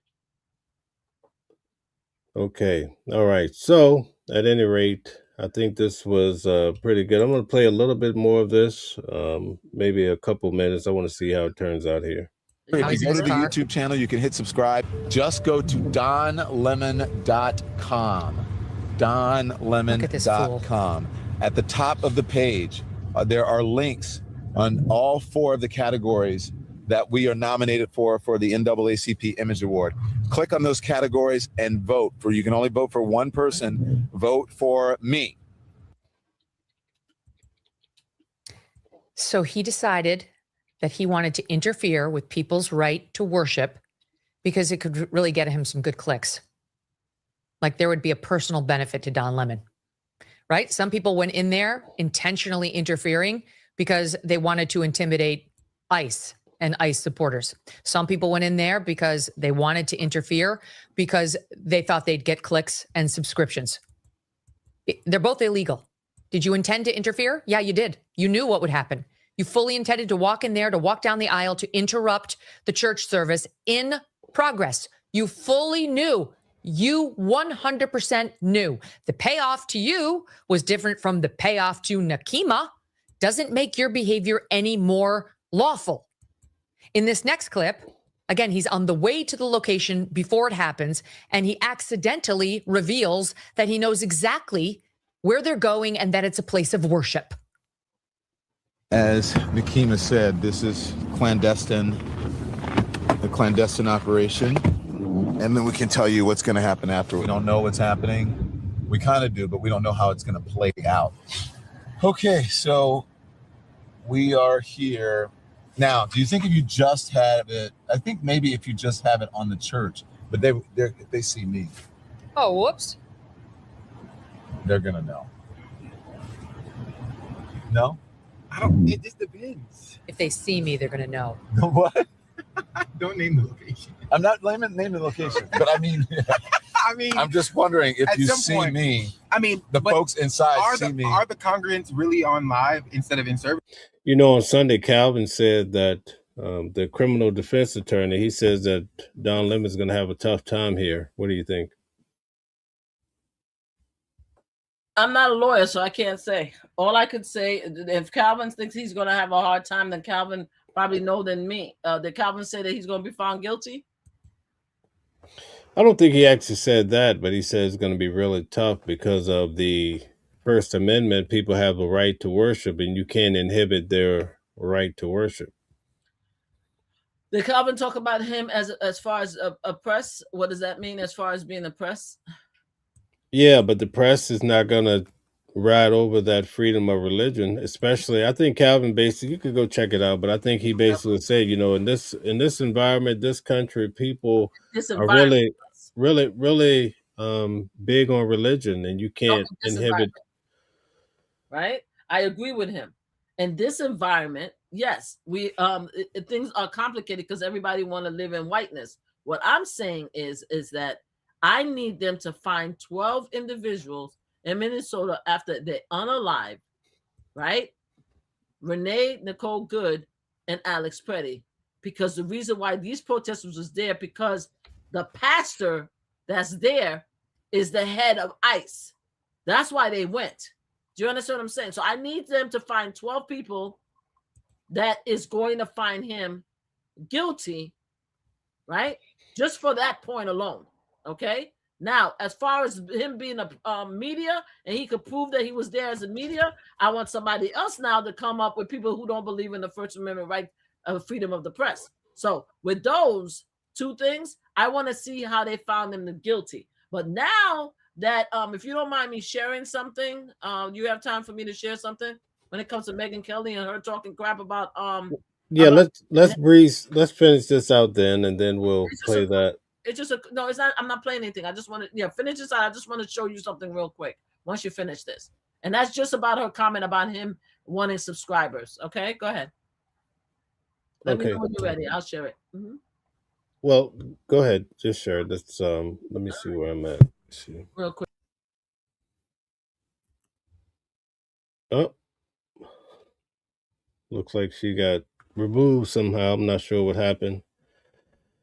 Okay, so I'm going to play this while she's gone. I'm not sure what happened to her. Right now. No, but they'll be like, why is Don Lemon here? Oh yeah, Sunday morning. Sunday morning church. Yeah. And maybe we need to surprise them. Like, he's. Well, what else? It's Sunday, and we already said the church. No, we didn't. Yes, you said it. Yeah. He wanted it to be a big surprise. He wanted them to get settled in, to say their prayers, to connect with God. And look, I go to church every Sunday. Sorry, All right. sorry about that. I went out instead of sharing. Give me 1 second.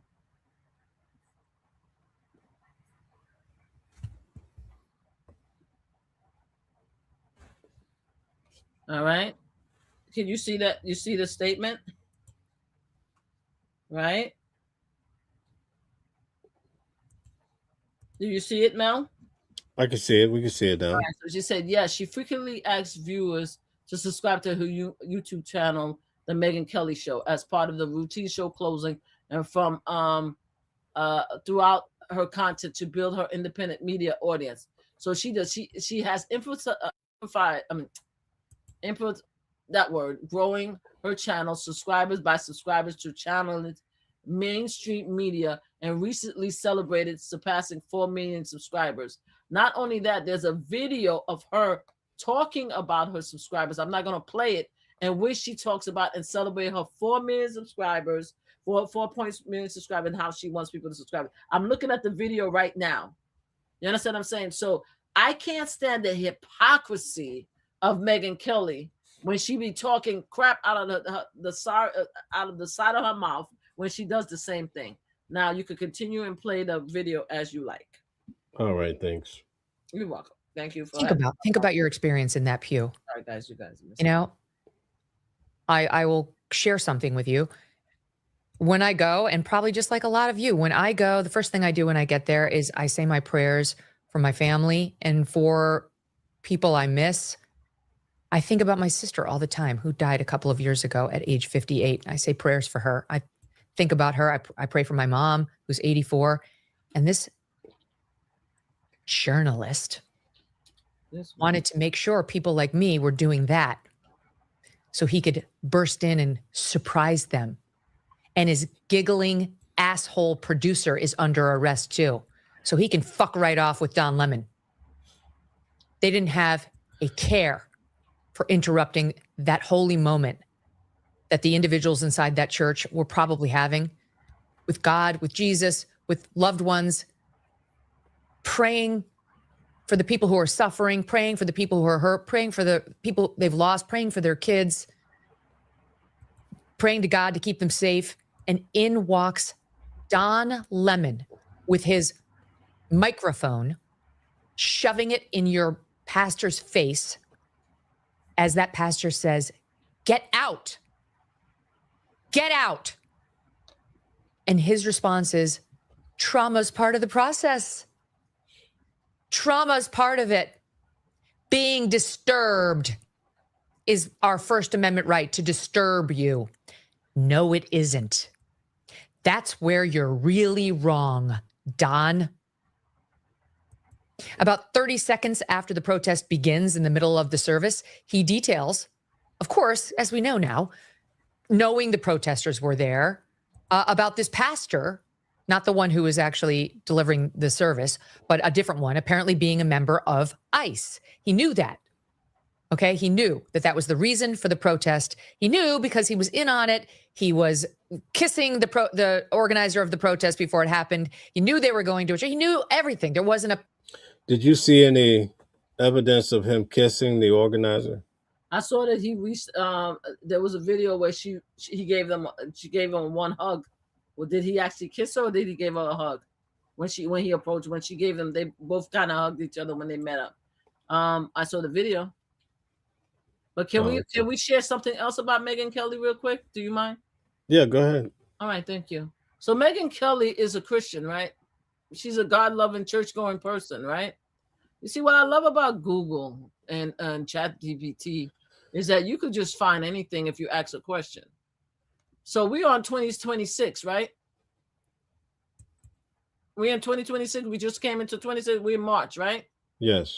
You wouldn't say 2024 is too far away, right? No. Okay, here we go.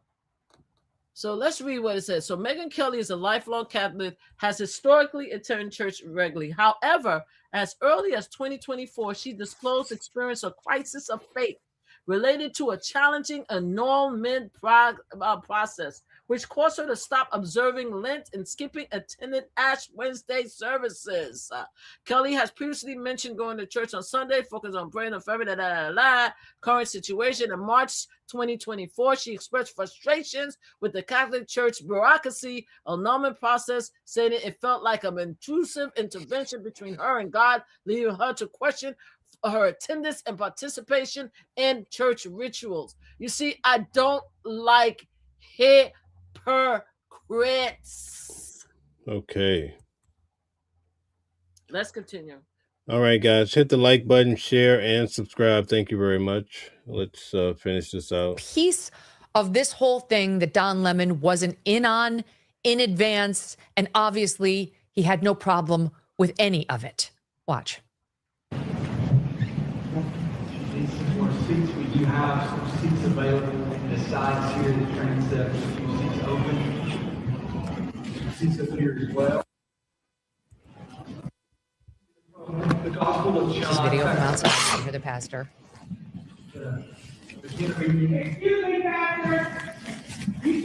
And there it is.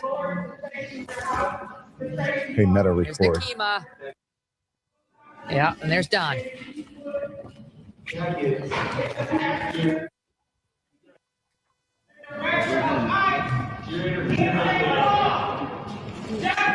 So activists are now in the church. Don's inside while this is happening. They We're are seeing this protesting, fixing the surrounded the camera. church on the inside. Don's narrating from inside. They have found out that one of the pastors In goes his producer. here in the city and the area. He's having some So this is a trouble. clandestine mission. I think they found out one of, according to them, this is according to Operation Pull Up, that one of the pastors here is a member of ISIS. Oh, how'd you know that, Don? Wow. Seems like you might have had advance notice of everything. Where the church was, which church it was, when the service was happening, who the priest was or the minister, and what his connections were outside of it. It seems like you kind of knew a lot. It feels a little bit more than just, oh, gee, I had no idea I showed up where Nakima told me, and then I just followed her inside. You knew everything. All right, you knew everything. We know that. Here he is outside the church watching, in his word, traumatized parishioners leave. Is he upset that he participated in causing the trauma? Doesn't seem so. Doesn't really seem so. Watch. Watch this guy here. Look, he's hugging his kid. And, you know, I just imagine it's uncomfortable and traumatic for the people here. But again, careful. It's very slippery right here. Yeah. It's uncomfortable and traumatic for the people here. But that's what really, careful, please. Really slippery. Not kidding. That's what protesting is about. And so. That's what protest. So what do you think about that? Can I share something else with you real quick? Can you respond? Yes. And Yes. also, can you tell us what you think about that? I'm going to tell you because I'm sharing every time you ask me a question, I'm sharing you receipts so that's what I can tell you why I think about it. Give me 1 second. So I went back into Google and I asked a specific question, right? When Megyn Kelly does a news report, does she prepare for the report? Yes, Megyn Kelly heavily prepares for her stories and interviews, relying on detailed research packet prepared by her producers, which include facts, background, and sound on tape sheets. She also received an AM update memo detailing overnight development for her daily broadcast, and as of 2025, her 15 minutes news report. So she prepares. So in answer to the question, I'm calling bullshit once again on Megyn Kelly, and I'm sorry for cursing, guys. I'm supposed to be respectful because I did bad earlier. So I apologize for cursing. But my fact is, it's not a deflection. The fact is, Mel is asking me questions, and I'm providing receipts. Every hypocritical thing that she's coming out of her mouth, I have provided receipts that she has done the same thing. Period. So I'm saying to you that Megyn Kelly is full of crap. That's what I'm saying. What did you think about his comments about protesting? People need to feel uncomfortable, with the church. What do I feel with him saying that people need feel uncomfortable with what's going on in the church? Can you play that piece one more time? I just want to make sure, because I think that he's expressing his opinion. Is that what we're saying? All right, check it. Yeah, let me check it one more time. I'm sorry, Mel. Let me check it. I was doing research, like Megyn Kelly does. I was doing research. But go ahead. You can share it. Let me hear it People again. here, but again, careful. It's very slippery right here. Yeah. It's uncomfortable and traumatic for the people here, but that's what really, careful, please, really slippery. I just imagine it's, look, he's hugging his kid. And, I just imagine it's uncomfortable and traumatic for the people here, but again, careful. It's very slippery right here. Yeah. It's uncomfortable and traumatic for the people here, but that's what really, careful, please, really slippery. Not kidding. That's what protesting is about. And so that's what protesting is about. But that is what protesting is about. Children. Yes. That is what protesting is about. So they're saying that makes them complicit. No, it doesn't. We say that all the time. That is what protesting is about. He's talking about the definition of protest. The definition of protest is to make people uncomfortable, to stop the everyday action, to stop the government, to the protest. That's the hallmark of protest. He's describing a protest. A protest is to make people uncomfortable, to stop something, to stop the everyday movement, to stop the government, to stop cruelty, to stop power, corrupt power. He's describing protests. You want me to look up the definition of protests? No. I just wanted to see what you had to say in regards to her response. Exactly what it is. When there is a protest, it is to make people uncomfortable. Protest is not supposed to not make people uncomfortable. It's against the establishment. Okay, let's keep going. That's how I took it when he said it. Everybody could take their own meaning, but that's how I took it when he said it. But go ahead. All right. Isn't it ironic how he's sitting there? He's so worried about slipping on the ice. He's very worried about his own safety and that of his photog. Doesn't give a shit about the people who are having to run out of the church because of him. And indeed, one broke her arm, according to the federal affidavit in support of the arrest we saw earlier this week. Does he care about her? Did he care about the children? No, trauma's part of it. Trauma's part of it. Well, guess what, Don Lemon? Now you're going to have trauma. It's your turn. He was arrested last night at the Grammys, some sort of Grammy-related event. James Rosen is reporting that law enforcement sources tell Newsmax he briefly resisted arrest by Homeland Security FBI agents in LA last night after he'd been handcuffed in a Los Angeles hotel lobby and was taken to an elevator. Now it's time for you to feel some trauma. And we don't feel sorry for you. Because unlike those poor parishioners, you actually did bring this upon yourself. You didn't know the law, or you did and you flouted it. Either way, you're in a lot of trouble. And it's thanks to your own terrible decision-making. Even knowing they were traumatized and they were crying and they were scared, you stayed, you giggled, you worried about whether you might slip and fall, but not about a single soul other than yourself and your photog. A new year means new financial goals, like making sure your savings are secure and diverse. All right. Now, can I share one more thing for you before we go? Yes. All right, thank you. Let's go. Megyn Kelly. Let's share another piece of information for you. All right. Here we go. We all know that Megyn Kelly loved Donald Trump, right? She had no fear. Here we go. How did Megyn Kelly feel when Donald Trump insulted her after she hosted the presidential debate? Megyn Kelly felt stunned, shaken, and found the level of wish from Donald Trump jarring after she questioned him in August 2015 in Fox News GOP debate. She described the subsequent month-long onslaught of attack as bullying, which she interpreted as vile threat and a scary experience that made her fear for her safety and that of her children. And she felt that way after he reacted, after she did her job. So everything that comes out of Megyn Kelly's mouth is hypocrisy. Thank you, ladies and gentlemen. Anything else, Mel? No, I think that's all. I think we had a good night. We covered a lot of ground in regards to different matters. I want to thank you for coming on. Thank You you. have And again, quite a few fans. I apologize, Emma, for getting mad because you called me a racist. So I just have to make sure I apologize again. And I mean that apology. Or I wouldn't apologize. Stop calling people racist, though. But you said I have a few fans. Go ahead. What were we saying?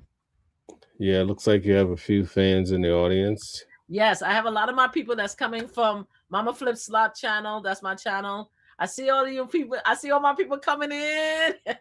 Thank you. Thank you, all my people coming in and show me support. Because here, y'all think the BBB brigade is bad. Here, oh, they tell me a new one every Thursday. Every Thursday. So thank you so much for coming. Thank you for being here and supporting me. And my people don't play about me. My people don't play about me. And this is Mel. Everyone who loves me, this is Mel, my bro, my brother. Him and I are not exactly in the same political way of thinking, but I love him. He's good people, so we need to support Mel also. Mel, say hi to our new family. Hello to everybody coming over from Mama Flip Slots. Nice to have you guys here. You missed a great show if you're coming in late because Mama Flips was Out of line. Off the chain tonight. Sorry. I'm so sorry. I warned you though. I warned you. I said I'm pissed off because of Iran and everything is going on. So I did warn you. I did give you a head up. But you need to have the mute button like on me, I think, moving forward, just in case if I lose my mind, you know? Okay, all right. I'll try to be better though. I'll try to be better.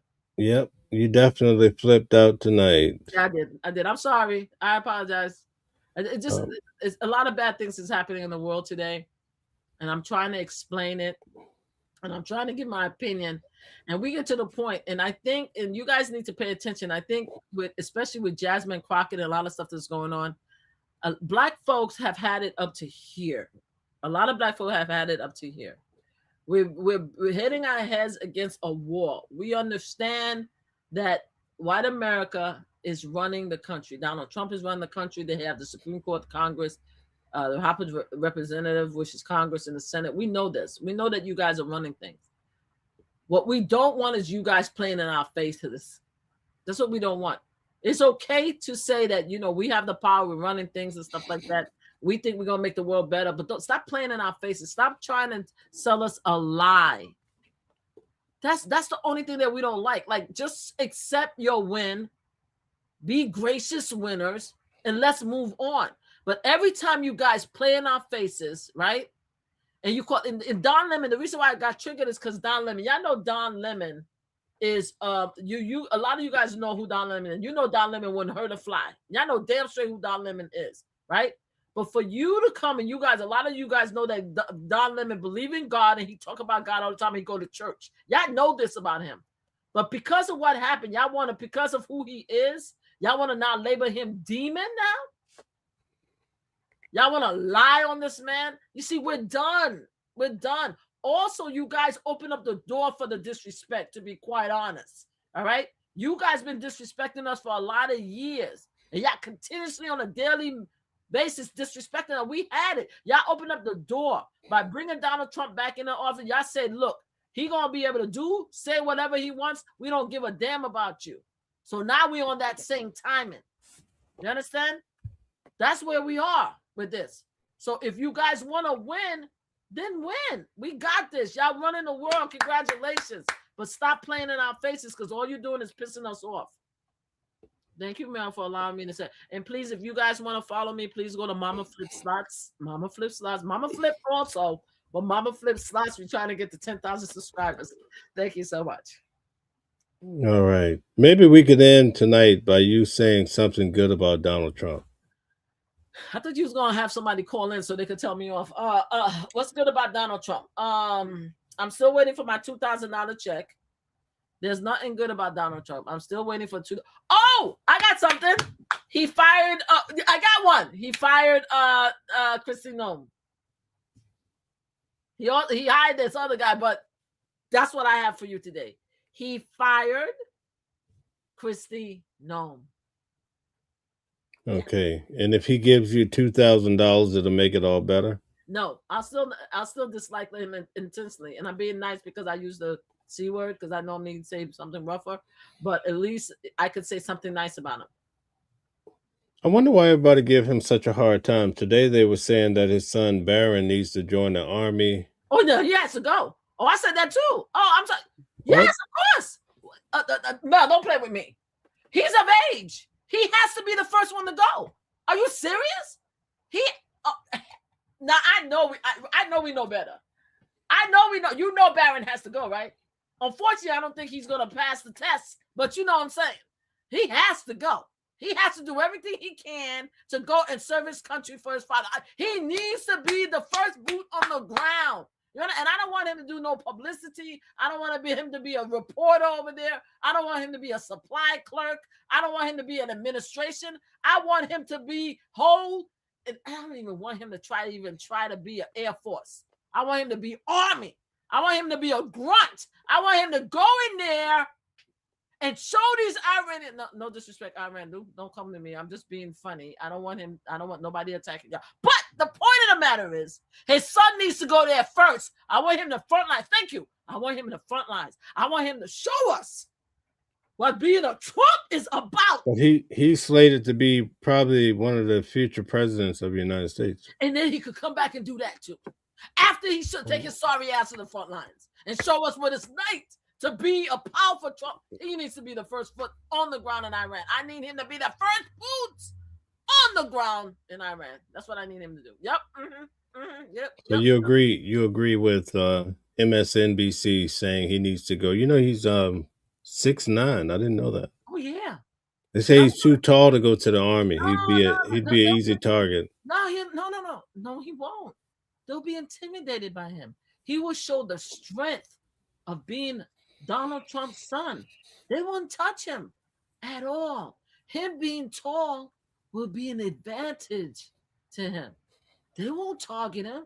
But the only way for us to know is for him to go down there and prove to us how brave he is. You know how, because you say you're a Catholic, you were a Catholic, or whatever. You know, in the scriptures, there's a story about the husbandmen. I believe it's in Mark chapter 12, and it talks about how the son, he would be held as like the top prize to get him because he's the heir to the throne. So wouldn't it be the same principle? Probably. I think that right now, unfortunately, right now we are in a very bad situation because I think that Trump and his family are going to be targeted. That's how I feel. I think that after what he did to the president of Venezuela, when he went and he napped the president of Venezuela and brought him to the United States, he opened up the door for all kind of actions. Now he went into war with Iran. I think that they are targeted by a lot of different people in the enemy. And I think other people is going to find a way to harm him and his family. So yes, I do think that they're in danger, just like the Bible says. With that said, if he's going to put military personnel, family members in boots on the ground and going to send the MAGA brothers with no threat, I'm telling you exactly what it is. If he's going to send MAGA brothers and sisters to Iran to fight, because I'm concerned about them too, I think his son needs to go. That's what I think. Because us black folks is trying to keep our kids out of there. So it's going to be the MAGA brothers and sisters that's going to send their children, their daughters, and their sons, and their husband, and the wife down there to fight his war. And I think with y'all, as y'all fight Donald Trump war, his son should be with y'all. That's what I'm saying. He needs to prove that he's the heir at the throne. Okay. All right. Very good. I get it. I want to spend the last few minutes talking really quick about Nancy Guthrie. Have you been following more? Have you stepped up a little bit in regards to this case? No, I haven't really. I haven't actually been following the case. Ever since you came back, I have not followed the case. As far as I know, I haven't heard any. I mean, every once in a while, I would see like some reports, and I know that there's a couple of people that's still down there. But I think the last thing you said is that they were going to Mexico. But it just goes to show again, even if I'm not following the case, you would think that the FBI and the Trump administration would actually have constant updates because he loved social media. I haven't seen anything of it. It's like it never happened. You understand what I'm saying? I don't think they care enough to find this woman. I don't think they care enough. So Really? have you heard anything? Have you heard anything new? Because you said they were going to. They may have some information that they were going to Mexico. What happened? So far, nothing. But I think today the feds were looking around in the local neighborhood trying to figure out where she might be at. So I guess they're just at a wall. They're just trying to find any type of lead possible, you know? Oh, Emma's making threats now? To who? Me? I'm in Brooklyn, New York. Come find me, Emma. Anyway, as I was saying, my thing is, and I can be found. Trust me. You in fact, research me. I promise you. Find out who I am in real time. Anyway, as I was saying, I don't think they care enough to find her, to be honest with you. Okay, I really don't care. They found her. They care enough because this case just seemed full of negligence to me. Okay, what about? I mean, I just don't understand it. I mean, you have the whole force. You have a celebrity mom. You have videos, right, of the perp, right? You have cameras in the entire area, and you telling me that you don't know the DNA that was in the glove. Apparently, there was a DNA in the glove that didn't actually give any information. You arrested a Latino guy that was the wrong Latino guy. You can't use. We are the United States of America. We're supposed to be the most powerful. You can't use the actual new technology to actually give us a sketch of the person that actually you have the person facing the camera. You can't even do that.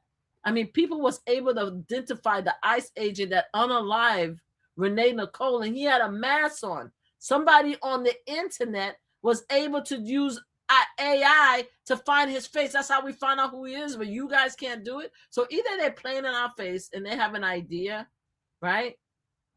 Or they're really incompetent. And they really all right. Hold on 1 second. I'm going to put up this video real quick. All right. 1 second. Okay. Thank you. Look at that. Okay. So I want to show you a couple things. I know we're past our time, but I guess we can go for another 5 minutes. What the heck, right? Let's get to it. So let's start off. Here's the guy. He's walking up, right? I want to ask you a question. Yes. Does it appear to you that he's going to knock? I thought you said it doesn't appear to be a woman because a lot of people were saying that No. Go ahead. Does it appear that he's about to knock at the door, but then takes a pause because of the camera? Boop, camera. See that? Yes. Does it look like the person's about to knock? No, I thought he was gonna punch something. He didn't do like this. If you back up and stuff like that, he didn't do. You see, when somebody about to knock, don't they do like this? Okay, so look at the hands. Hold on, look at the hands. There it is, right there.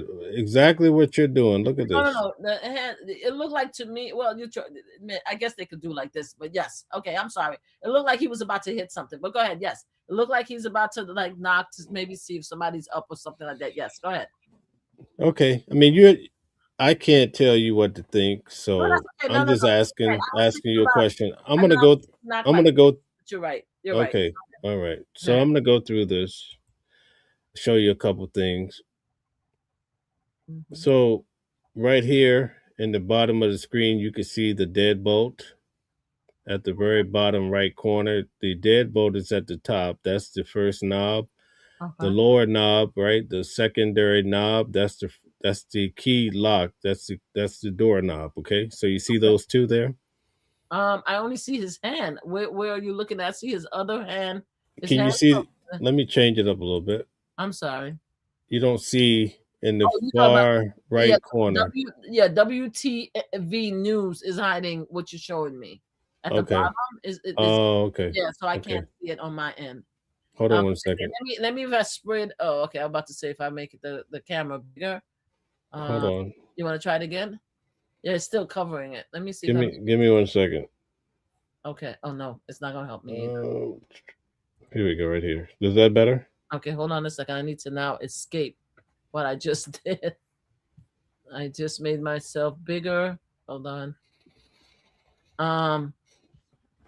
No, continue. I can't see it, but Okay, so in the bottom right-hand corner of this video, you could actually see a deadbolt, and you could also see the knob. It's silver, and you see two lines pretty much going through it. It's irrelevant to a certain degree anyway. But anyway, okay, so right the here. person, Okay, go ahead. Go ahead. okay, so the person now looked like they were gonna knock. They dealt with the camera. Now he's looking for something to the left where he's looking. It's pretty much gravel. He's Okay. looking for something. Allegedly, we don't know what he's thinking, but he's looking for something to cover the camera. Mm-hmm. All right. So check it out. And also, when the person bends over, Yeah. because he has a bite flashlight in his mouth, Okay. you're going to see the light come on. You can also see the person look out far, like they're looking for someone or something. Check it out. Okay. See the light came on. Now he looks out far right there. And then he's almost taking the first step walking backwards. Did you copy that? I did, but I don't know if he was looking for somebody or he maybe heard something and he was checking to make sure nobody. Yeah, that's what I said. Somebody, something, there's Yeah. something calls him to look out. Look back. Okay. Yeah. Okay. Yeah. All right, cool. I see that. All right. So here's the other thing that you have to keep in mind. For some reason, if the feds have the entire video, Mm-hmm. Yeah. but for some reason they don't show you walking back, show him walking back again. Notice that, right? It's going to skip. Boom. Mm-hmm. So what's the reason? What is it? It would only have taken 2 seconds or so, right? So what is it that they're trying to, I don't know the reason, but anyway, I'm going to show you a couple things. It might be evidence that they want to keep away to identify Okay. him. It could be that. Mm-hmm. That's what I could imagine. But let me show you something here. Okay. So right now you got to get the idea of the guy where he's at. Okay. So in his mouth, you see what he has in his mouth? Mm-hmm. He has a flashlight. Mm-hmm. You see the zipper coming down below the flashlight? Yes. Okay, now check out the shoulders. Okay. On each shoulder, the person has a Like flashy, reflective, right? Yeah. Mm-hmm. Okay. Now, in his left hand, he has these. It could be a woman for all I know. I'm just using a man, okay? Because some people feel it's a woman. Yes. That's a whole different discussion, okay? So, in the left hand, they have the plants, right? Mm-hmm. Mm-hmm. Okay. Keep your eyes on his mouth, eyes, zipper, and the reflector, right? Okay. Yeah. So now, as he brings down his left hand, you see this light coming down. Boom.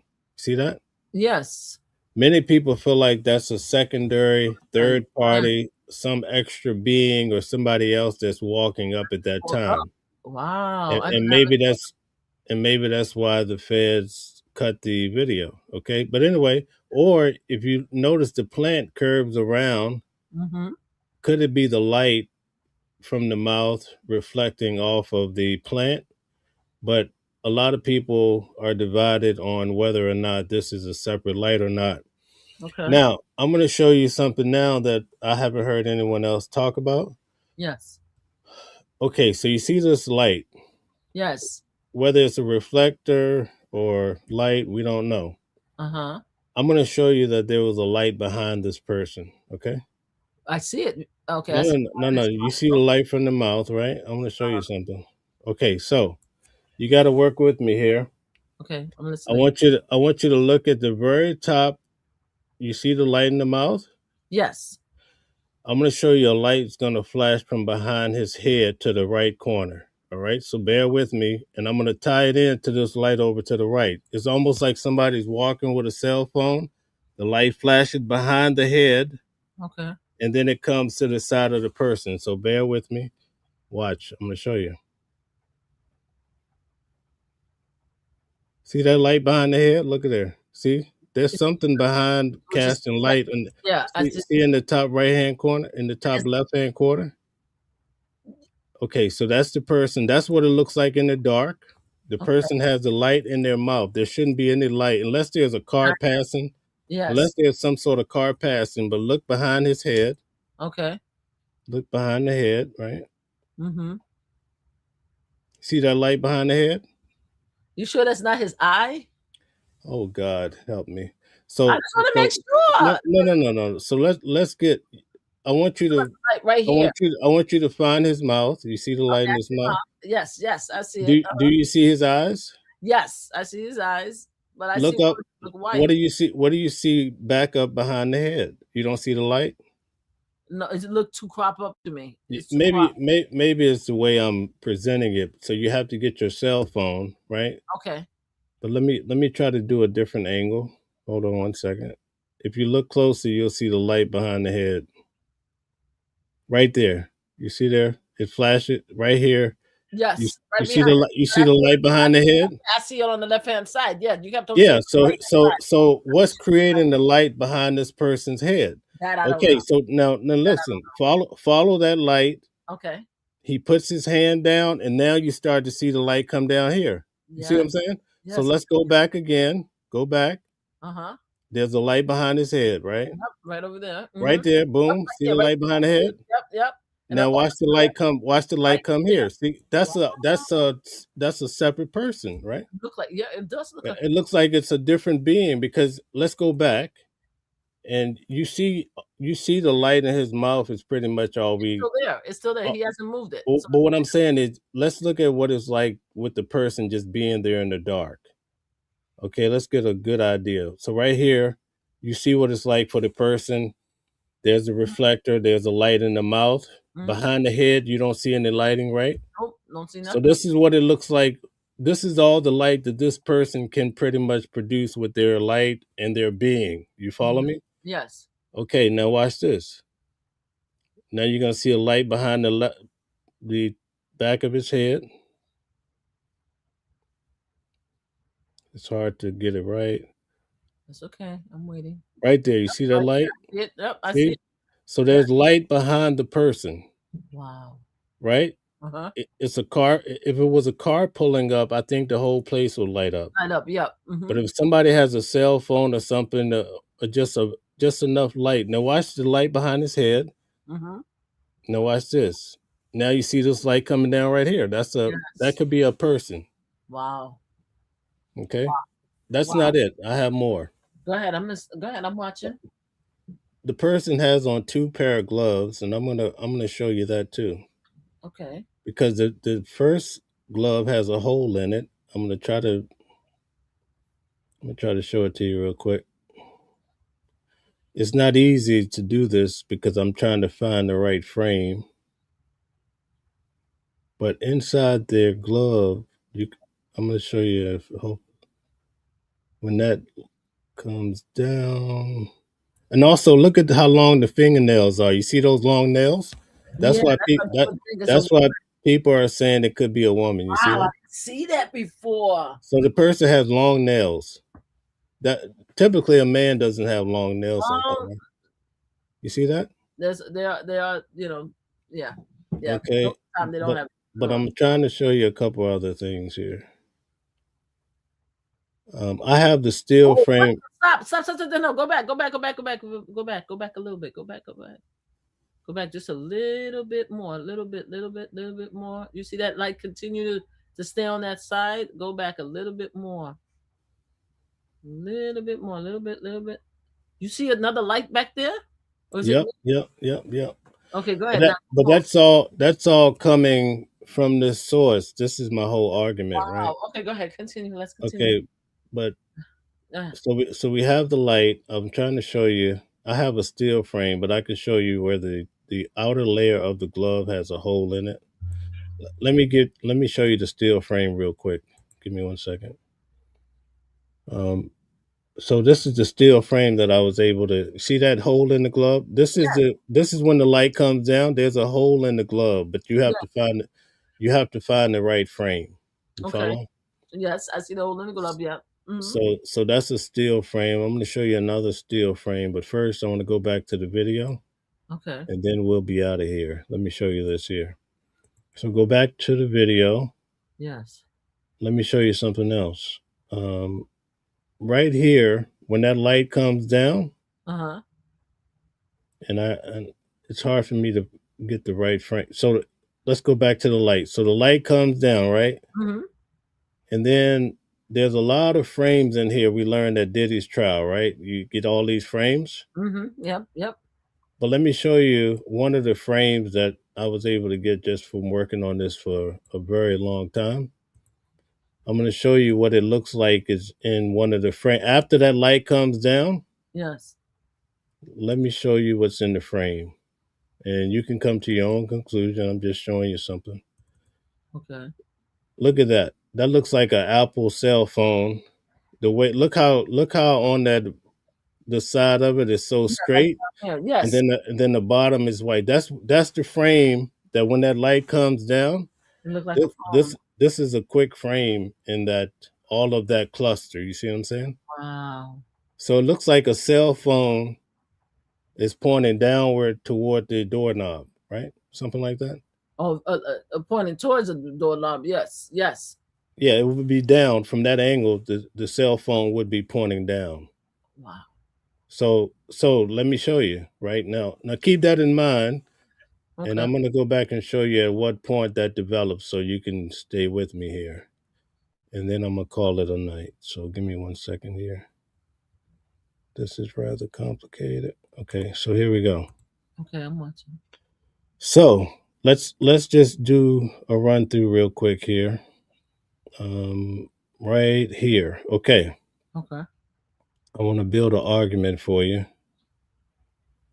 Okay, so you see how dark it is? Yes. It's so dark you can't even see yourself, right? Mm-hmm. Okay, see the lights? The light is developing on the side of his head. Yep. See that? More light from behind him. Oh my God, the light moved.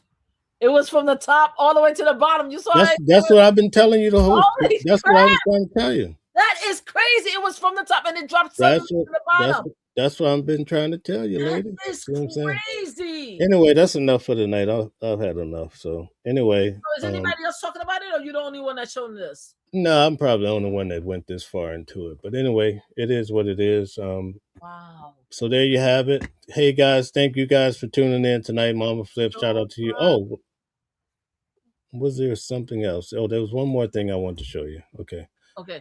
Let me show you something else. Let me make it bigger. All right, I'm watching. Go ahead. See, here's the argument. Let's talk about a couple arguments real quick. Yes. Because people are saying some outlandish stuff. The guy looks like he's gonna knock. Then he deals with the camera, right? Yes. Mm-hmm. But you would imagine that once the camera is taken care of, then he go back to knocking, right? Okay, so that would build into the whole theory that maybe they knocked at the door. They said, "Hey, I'm the police." Or she reckon. Hold on. Just bear with me. Let me get it out. I'm sorry. Go ahead. Or the person says something or sounds familiar, so she opens the door.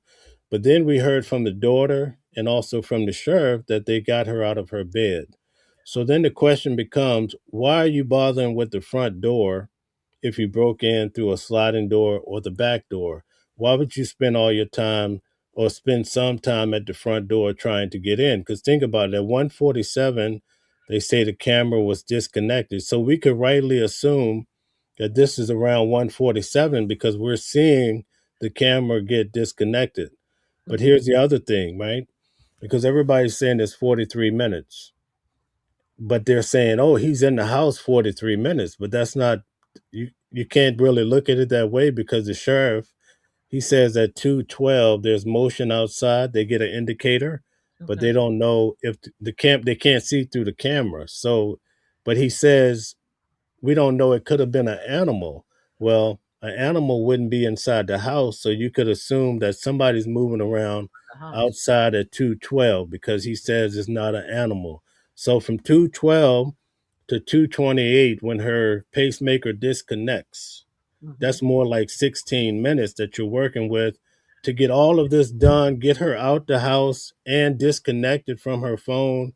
remove her Apple Watch. All of this happened to has to happen in 16 minutes. It Yes. gets more complicated, right? Yes. So a lot of people are saying, well, maybe she didn't even come back to the house because they're trying to tie it to the family. But I was trying to help people understand this pacemaker is inside her body. Yep. Yep. Unless somebody's going through surgery to get it out or taking it out, Mm-hmm. she's actually coming back to that house, right? Mm-hmm. Yep. And you see in this video, there's no blood on the tiles when the guy arrives. No. So she comes out of there, and then you have the blood developing on the tiles that we see in later photos or video. You follow? Wow. Yes, no, I totally follow. But I was thinking that if they knocked, they were just knocking to confirm that she was asleep. Yeah, that would be, yeah, okay. So that's what I'm thinking. If they're gonna knock, you want to make sure nobody's up, so that that's how I think about the knock. But either way, it's all in preparation. But the point here is at the front door, you have two locking systems, and one of them is a deadbolt. When you look at the door, after me, I was there at the property. There's no damage you can really see from the door. There's no bending and all of that. So let me show you this here. When the feds put out I'm talking about the FBI, when they put out this video, Yes. they put out the video and then they put out that steel frame right there. Wow. Okay. But they don't tell you. And I think the reason why they don't tell you about it is because they don't want people to know that they can actually go back and look at video from your personal Ring camera for a month ago, 2 months ago. Mm-hmm. They want you to think, oh, we were able to get this little one snippet, right? They want you to believe that. Mm-hmm. But when I was boots on the ground, I was told a rumor, and I had came back and I broadcasted even before the media got behind it. Yeah. But they said on January the 11th, and that happens to be the day that someone is Googling her name. Yeah. It happens to be the day that the feds are asking for camera from the neighbors from footage. Mm-hmm. And also another neighbor said they saw a strange man walking with a hat on, close over his eyes or something. Around all this is happening around the same time. But if you look at the shoes on this individual, which many people debate if it's the same guy or not, but when you look at the shoes, they're black and white, is much different than the sneakers in the video. Yeah, I was thinking. So that's how I knew from the beginning that this was a different day, because I'm like, in order for you to pull this off, would you really go change your shoes, just because you're going to go add a backpack and the gun? Because those are the two things that appear to be added. You follow? Yeah, but even if you look at the jacket doesn't have the white, doesn't look like it has a stripe there. I think it does. You I think think so? it's. I think the feds. I think the police wanted to give you I think this picture is by design. I think it's all hazy because they certain things they only want to give you a certain amount of information. Yeah. Okay. It's quite obvious in this case, Okay. Wow. But one of the rumors that came along with this rumor for January the 11th is that this was the same night that the light was broken in the back of the property, the floodlight. Yes. So if that's the case, right, it gives credence to the first ransom note, because the first ransom note, because we this week we went back and we went through all the press conferences. Okay. And the federal agent made it very clear, like, this person said some things in that first letter that appeared to be factual. Mm-hmm. And so those two things was her white Apple Watch was at the foot of the bed, and also that floodlight around the back was broken. So it looks like all of this stuff is starting to shape up together, is what I'm saying. Because before I went out there, I thought that the whole ransom letter was bogus. Oh, really? But after going back through everything, I started to realize that there's a whole story being told here.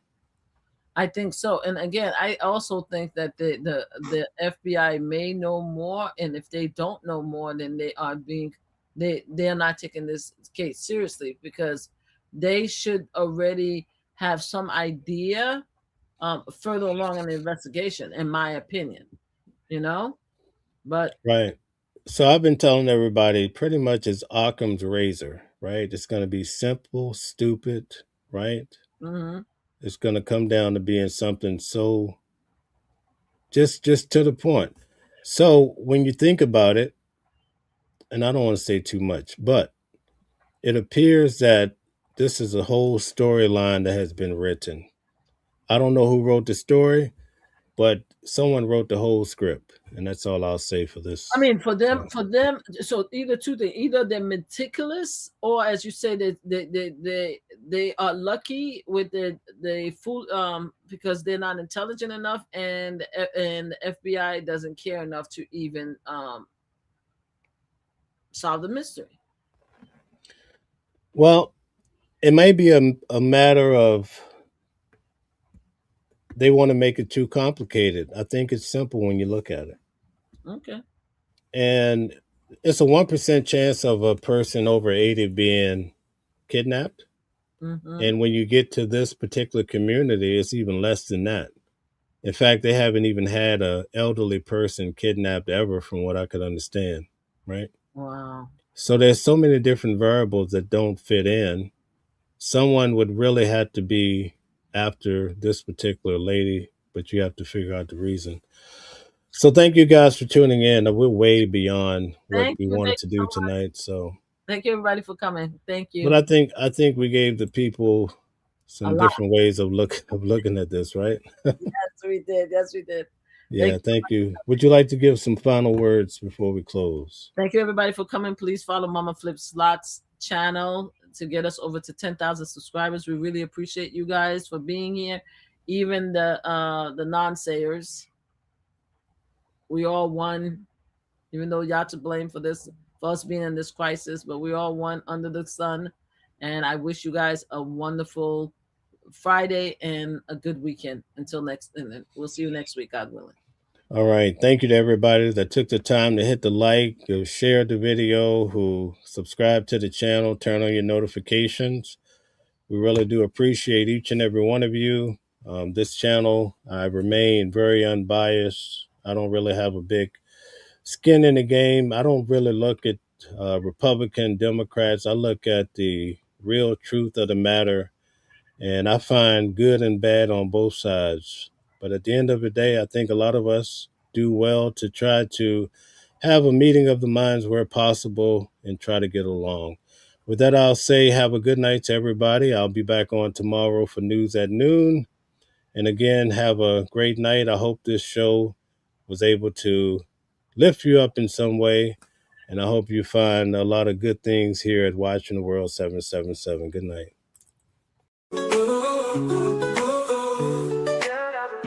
Different voices, but the same song.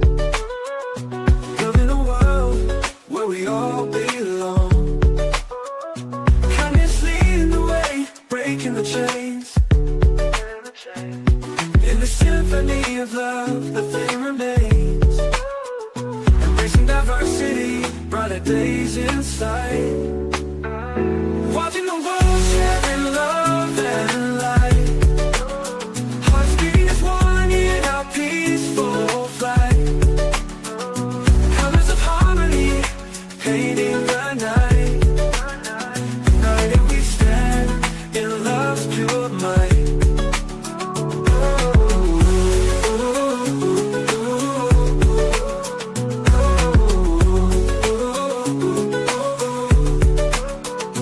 Watching the world sharing love and light.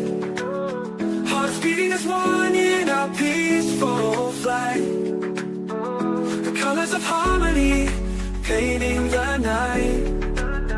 United we stand in love's pure might.